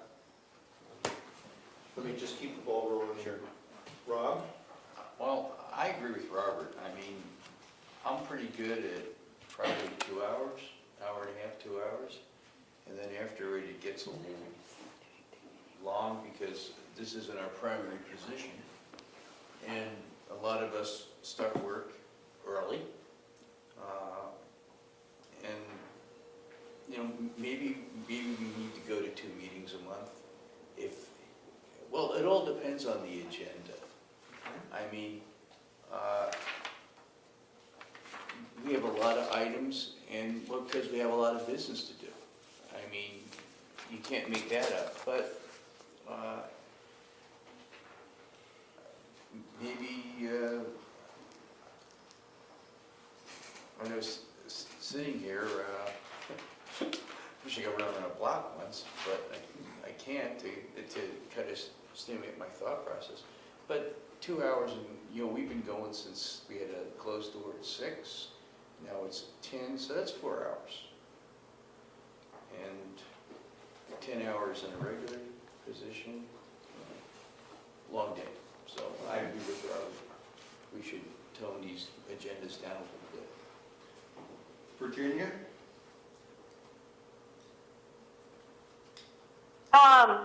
So I think I know what you're getting at, Peter, in terms of the board performance. This has actually resulted in an email or a request by Director Carpenter to put this on the agenda. And so I kind of understand where he's coming from, and it was an interaction between the two of us. I think in terms of how to improve board performance, which is really something that's very subjective, what is considered improvement and what is considered board and performance is all, in my opinion, pretty subjective. But I think what I would like to say is that we as board members are not working against each other. We're trying to work together, and I think we have worked together to do what's best for the residents of the fire district. And I have just felt that these past 6 to 8 months have been like we're fighting against each other. And, whether it's I mean, you can tell from based on my director's report in July, I actually had some issues, and I don't want to, rehash all of those, but I just want my fellow board members to know that I'm here to work together with y'all so that we can do the best job possible. I think that's what the public expects from us, and they deserve that. And I don't think that any one of us should be trying to work against each other or, try to gain control or, whatever, or make anyone feel like, even though this might not actually, in fact, been happening, but feel like, as I know that Director Bernstein has said before, that what we're doing or the process that we're using is being gamed or rigged or whatever. And, I'm going to be honest, I felt that way with the appointment process. And I think, that resulted in probably some of the things that I, shouldn't have said, and I lost my cool, if you will. But I really think that if we work together, this board in the past and even now we've done great things. Look at our drone programs that we've implemented, obviously, with the staff. So we've done a lot of things. And that's how I think that we need to move forward together as one unit instead of 5 different people with different agendas. And so that's all I have to say in terms of how we can improve board performance. Now, people might not agree with me, but that's what I feel like we need to do, and I'm going to continue to do that. Thank you, Virginia. Chuck? I had a couple of observations. To me, first of all, I think the board has been is quite effective. We've gone through lots of materials. We've voted on all the things that we need to vote on. We haven't always agreed, but we've gotten things done. We've approved budgets. We've instituted new programs. I don't know that we've been ineffective, and I didn't agree with that when we were discussing it with the candidates that night, that we were ineffective. But I think what troubled me is that there was sometimes a lack of kindness, a lack of respect, and that the interpersonal effectiveness was not what it should have been or could have been. That said, I think I felt that it's been, the atmosphere has been much improved in the last couple of months. I thought our last meeting, we got through a lot of items and we got through them well. I think tonight we've gotten through a lot of items and gotten through them well. I think in almost every case, maybe every case tonight, the votes have been unanimous, which isn't the test for me. I think a vigorous disagreement, I think, is fine, but I think the respect and the kindness still need to be there.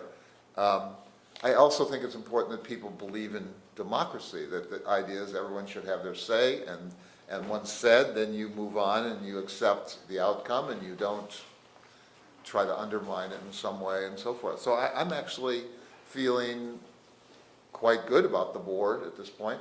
I don't know that, that's not to disagree with Robert's comments about the number of items. I think it would be good if we used our committee more frequently. I've been making comments now that this should have come to the Finance Committee with the idea that it would take less time from the board here.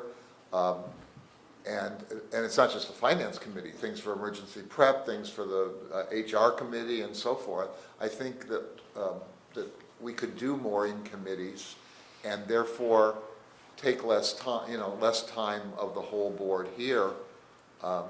So in any case, I'm feeling very upbeat about the board right now. I think we've been doing our jobs and I'm happy with it, so. Well, I really appreciate this input, and a couple of things that come to mind that I'd like to really work with the chief on in terms of the December agenda.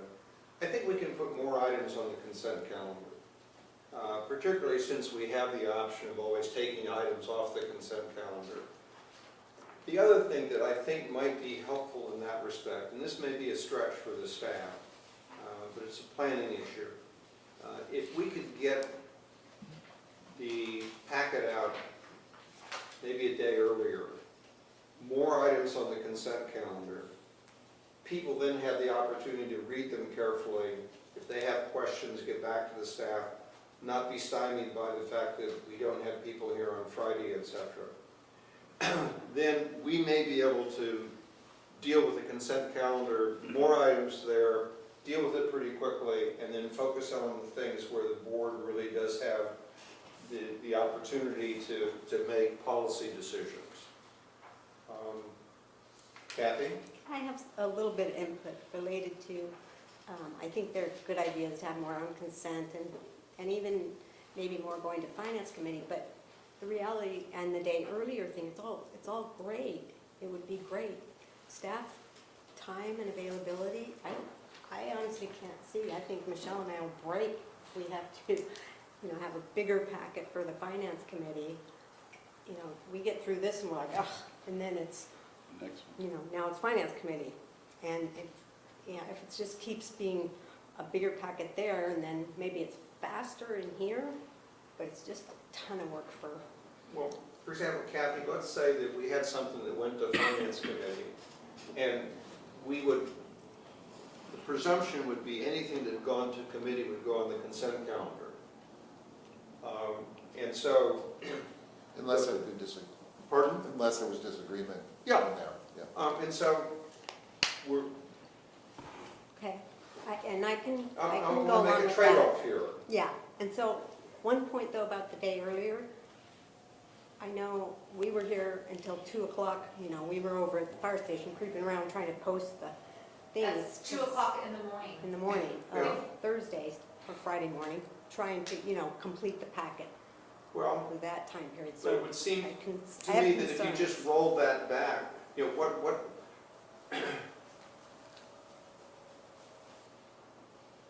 I understand what,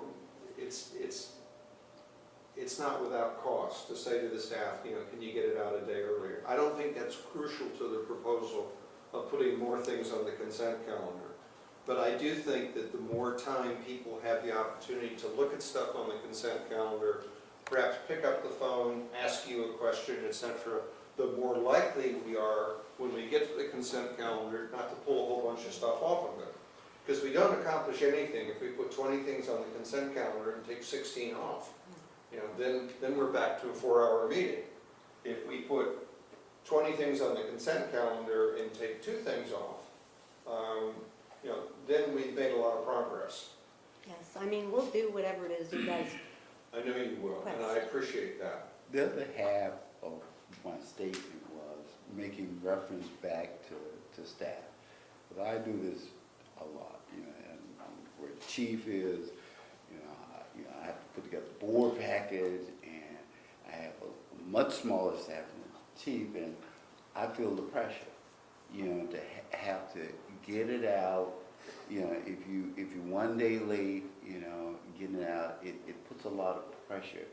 And I agree with what you said in terms of being able to kind of minimize the prep time, but when staff is putting together packages, that information has to put together, that won't change. That has to go out, whether it's on the consent calendar or not, because it's part of the backup documentation that you read to kind of get an understanding. What I'm saying, the other half is to not, is there a way to prioritize what goes on that needs to be talked about, that should be talked about at the board meeting? Maybe and I don't know how the priorities take place between you and the chief, come up with the agenda, but whether is it important to talk about for example, in just the conversation about the grand jury situation. We say, well, it's too long to do, we need to kind of get that out the door. The question is, why it took so long? Probably because staff is working on other issues. So I'm just saying, I don't know who or how clarity in terms of really determining what's really new business and what's really old business, stuff that's still lingering on. Because there's so much that the district does, there's probably a lot that needs to be talked about. Whether one meeting we do it a month, we can do it all. We're trying at this point, but there's a lot of stress. But if we go to 2 meetings a month, will that solve that issue? I don't know. I kind of think it will, because there's less pressure. The pressure the staff still had to put it all together, but they have to do it twice rather than once. And our meetings go from 7 hours or 6 hours down to 3 hours or 2 hours. But times 2 is back up to 4. same number of hours.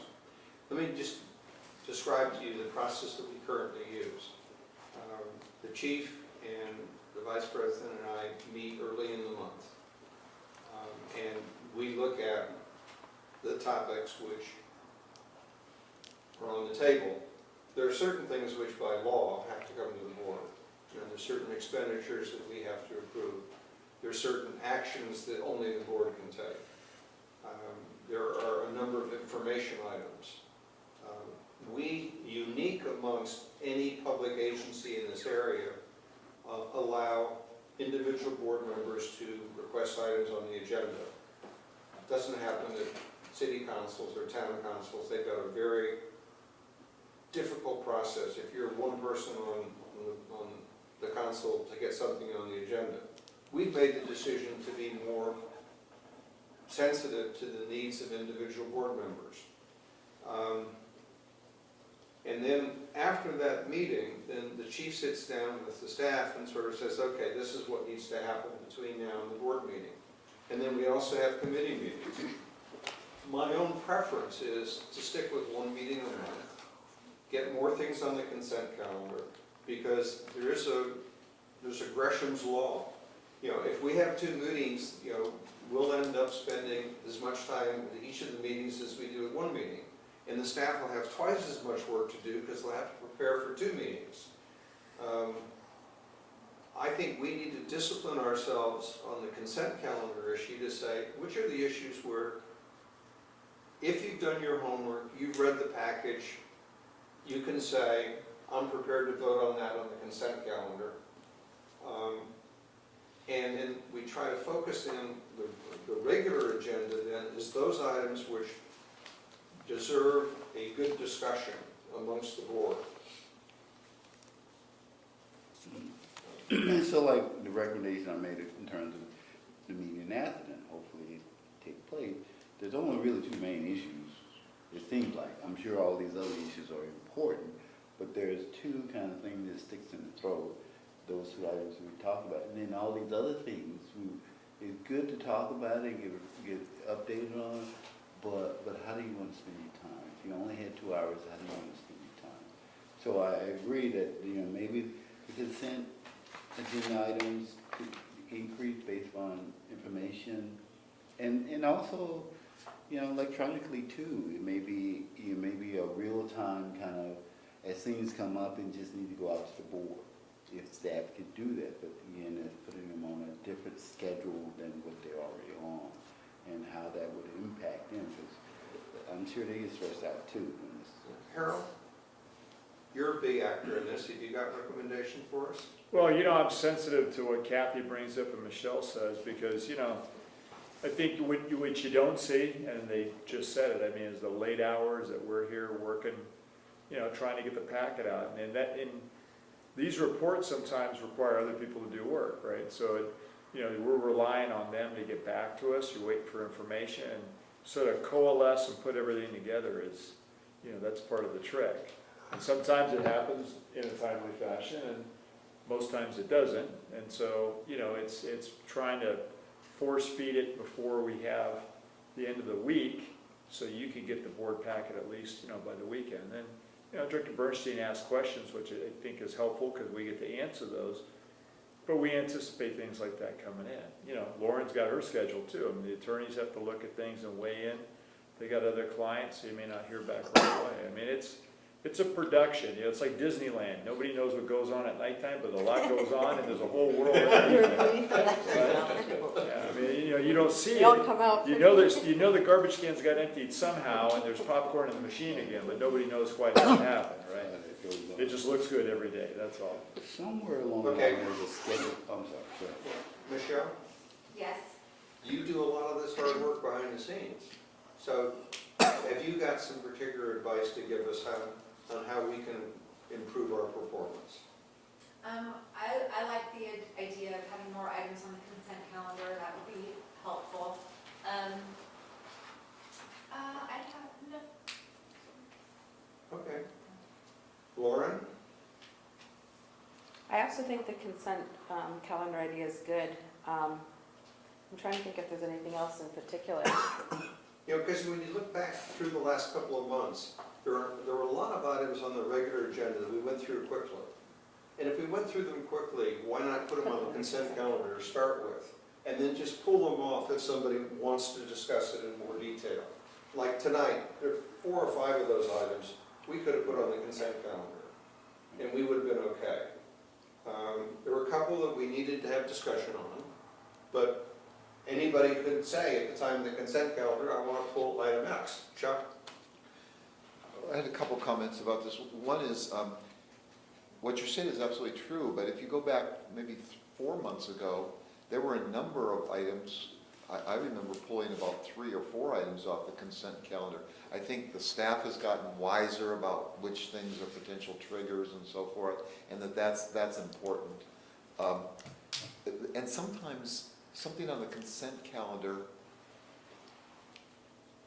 it has a bad ring to it. If it says, approve an expenditure of $6.5 million for something, and it's on the consent calendar, it seems disrespectful of money in some way. So it gets your hackles up. You start saying, wait, I got to pull that off because it doesn't sound Even right. if it's been to the finance committee?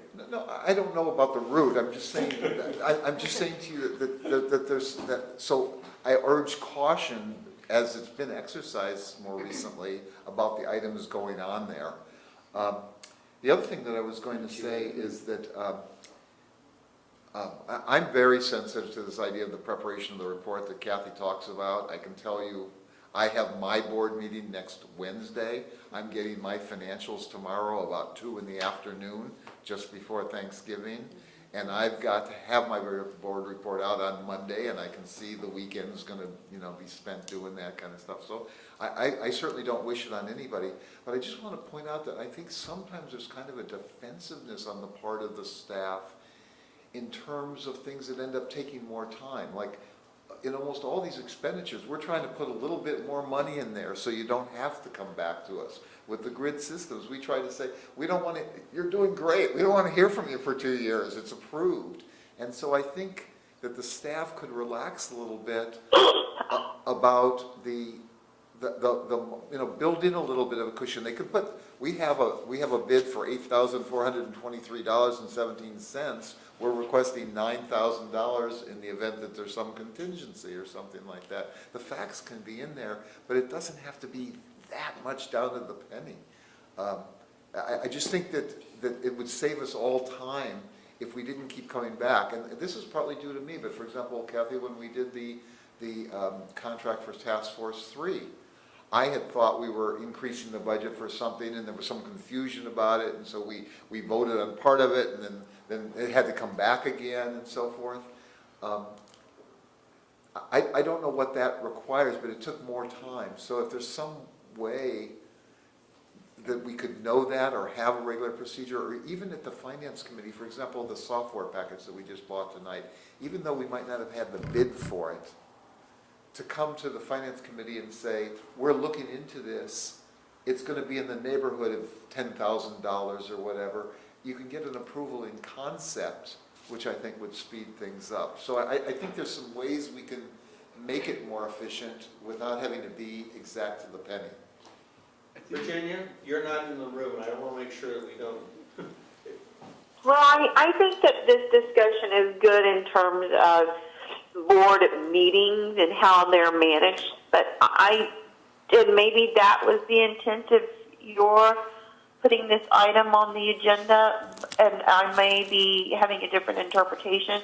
But one thing I do want to add on to what I said previously is that we do have board policies and procedures that apply to everybody, and I hope that we as individual board members respect these board policies and procedures and really work to make sure that we follow them, because that's, to me, the way to serve the public. And I have felt that in the past few months, they haven't been observed, which means to me they haven't been respected by our board members, and we made these. So, that's how I'm viewing board performance. But if you want to talk about board meeting management, which I think is a totally different topic, I agree with possibly putting more consent items on the consent agenda.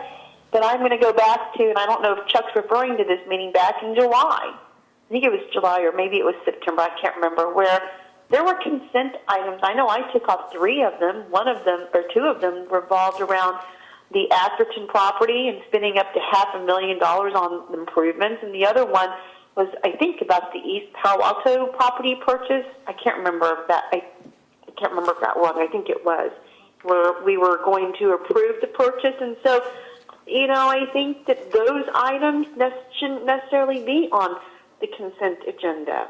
You know, so I don't know how you pick and choose, but to me that's a board meeting management issue, not a board to improve the board performance based on the email I received from you on September 20th, Peter. Okay, any other input on this issue? One last thing, I'm turning to Lou. Robert? And that is that Chuck is right, I think, in terms of there is something there that has to do with how do things get on the consent agenda? How does it get vetted between the time that it was first brought up, I assume, at the board meeting, and it goes through its channels, whether it's to a committee, and then it arrives back on the agenda as a consent item. I assume that there are some checks and balances take place between the time it leaves the board, say, hey, further information, and work get done, and the board members then have an opportunity to interact with it, and then it gets on the consent agenda. So I don't know what the standard procedure is, but there may be, might want to look at that process, because it, you know, if someone brings up something today, we take time to talk about it, and then we try to arrive at a decision. I think that's kind of circumventing what's already on the agenda that really may need some time added to it. I think deferring it, letting it go to a committee or back to chief or wherever, get talked about before it come back to gets on the board agenda, whether it's on a consent item or as a regular topic item for discussion. So, Just as a point of clarification, the vast majority of items on the agenda don't originate at the board. They originate from the staff. The staff says, we need approval to do this, we want to report on this item, this is an action. So we as a board don't say, these are the things we want to talk about in the future for the vast majority of the items.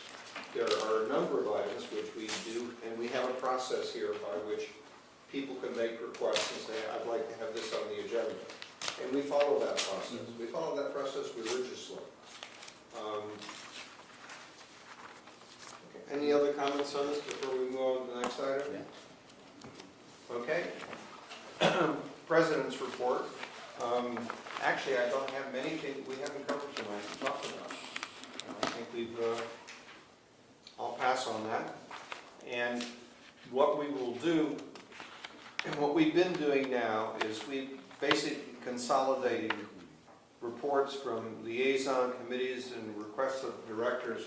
And so we just go in rotation, and let me start with Chuck, so Robert can get some sense of how we're doing this. The committee report from finance, liaison reports, and any requests you have for future agenda topics.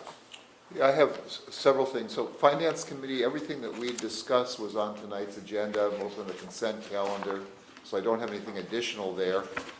Emergency Preparations Committee, we had, I thought, a really good discussion about this issue about either deploying or mobilizing, or whatever word you want to use, the CERT group. And there were some people in the trainings that had said that the group really can't it has to wait for an order before it can mobilize. And Chief Stevens was surprised by that, because he actually felt that it did have a mission that it could just go out on itself, which was reconnaissance right after a disaster. And so we're going to continue that at the next meeting. But I thought it was a really good discussion. We had several members of the CERT group were there, and Mike Ralston was there, and I thought that was good. And I think we should continue that at the board meeting once some more ideas have been generated. I mentioned East Palo Alto that we would like to schedule, talk to two council members who would like to schedule a joint meeting. And so I don't know if that's in your bailiwick, Peter, to schedule, or whether it would be the next board president or how to do that. But I'll also mention then to the chief, if you could reach out to the city manager in East Palo Alto, chief, and talk about a joint meeting and how we would do that, I would appreciate that. I would say that, you know, if he and the city manager and you and the council people say you want to do it, then we do it, you know. And then what'll happen is you as liaison and chief will come back to us with a recommendation for a date for the meeting. I think there's general consensus that the more of this we do, the better we're going to be. What I'm not sure about is whether the city staff is okay with it. Well, So that's where the city manager has to get on. Yeah. But No comment. But the two, it was Lisa and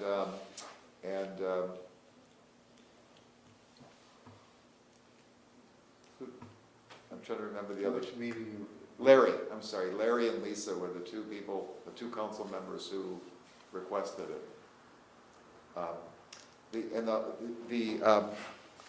As my liaison to East Palo Alto, also we had a regular emergency preparation, EPA CERT group meeting. Right. Making lots of progress on that. Things are getting done, more trainings were done. The one thing I would like to request of the chief as part of that, because we've needed it and we've had trouble getting materials in Spanish. They're apparently free from FEMA. We just need to order them. And we don't need like 20, we need like 2,000 of them or something. And they had a presentation, we just didn't have the right materials to pass out. To his credit, Mike Ralston responded. He suggested perhaps they were on back order, but I have no idea when they were ordered in the first place. So if we could just move to have lots of those available. Yeah, I'll ask and find out what's going on. Thank you. That really constitutes my report. Virginia? Yes, I have just a brief report. Basically, there's just four things. The first one is that I attended that Light of Nights event, and it was wonderful, Harold. I think the community was happy to be there, and you know there were lots of kids who were there, and they seemed to be very, very happy about all of that. So thank you to you and everyone who put that together. Second is we had and this is part of my liaison report, is we had the county task force to discuss the Santa Cruz Sand Hill Road intersection that leads into the Alameda and on one side and Santa Cruz Avenue going into downtown Menlo Park on the other side.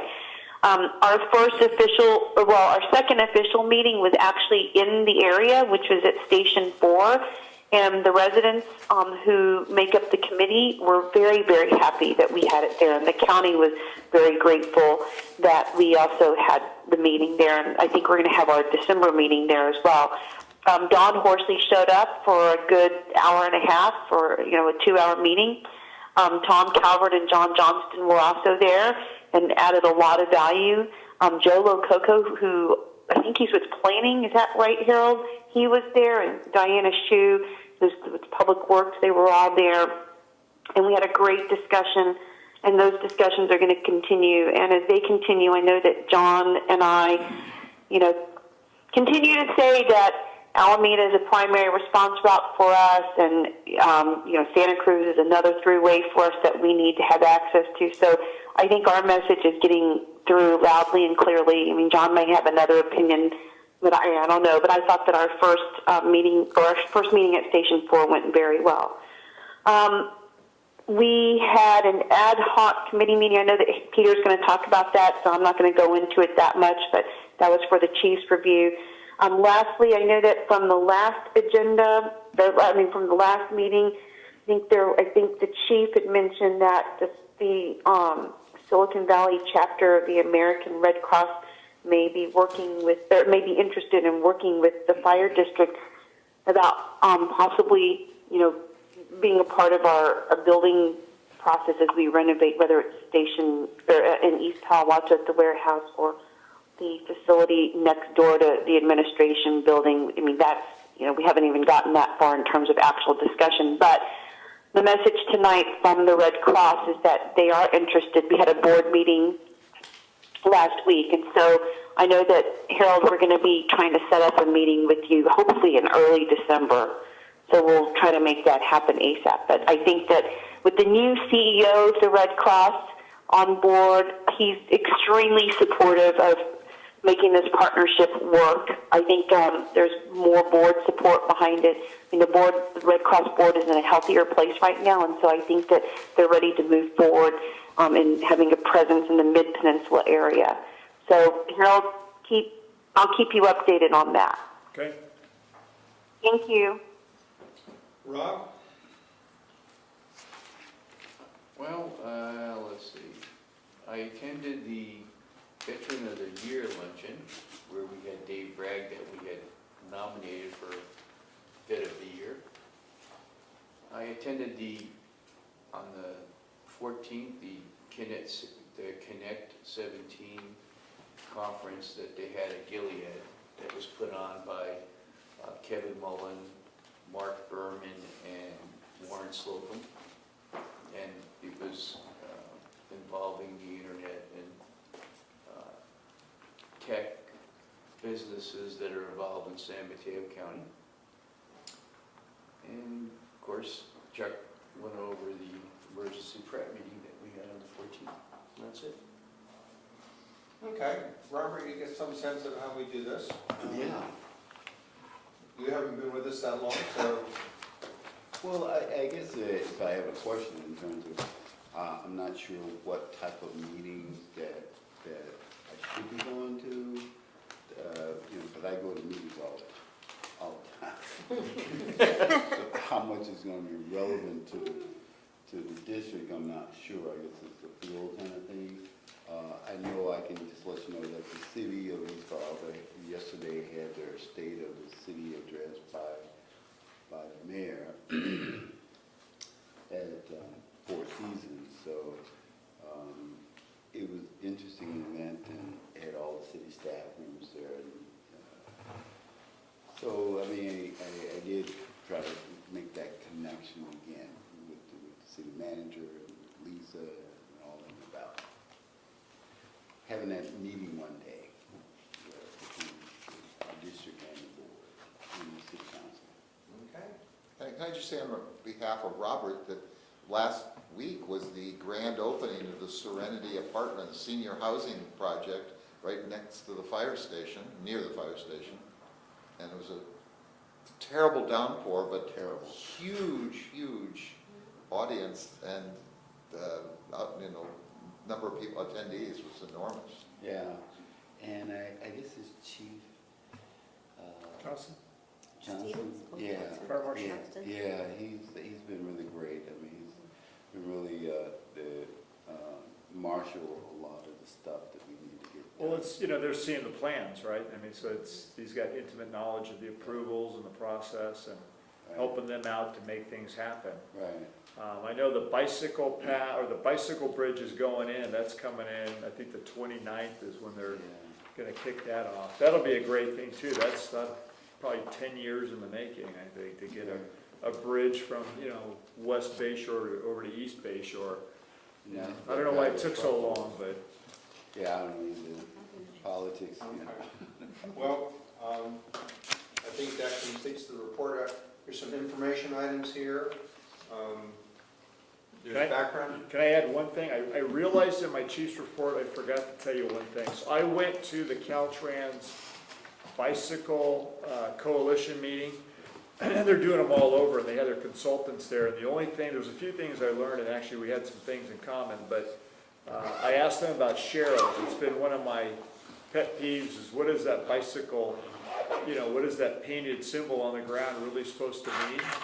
And there is no standard, and they do it purposely. And actually they said, in consulting with their attorneys, they don't want to have a standard.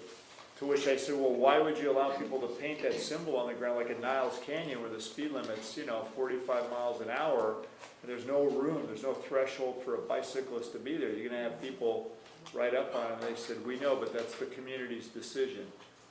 So, Well, just consider them tombstones. Peter, it's Virginia. Yes? Do you want to report about the ad hoc committee on the chief's evaluation and that process? So that That was item 10 on the agenda, Virginia. Oh, I may have got, okay, never mind. Okay, got it, that was on the Item consent. 10. Okay, thanks. Yeah, item 10 reported out from the ad hoc committee, and so we let people know Yeah. exactly what was going to happen and when it was going to happen. Okay? Do I have a motion to adjourn? So moved. Second. Roll call. Aye. Director Jones? Director Jones, Rivera, aye? Aye. Yeah, Director Solano? Director Trolley? Aye. Director Bernstein? Aye. Director Carpenter? Virginia, thank you so much for hanging with us past midnight. Thank you. Okay, good See night. y'all. Happy Thanksgiving. Same to you.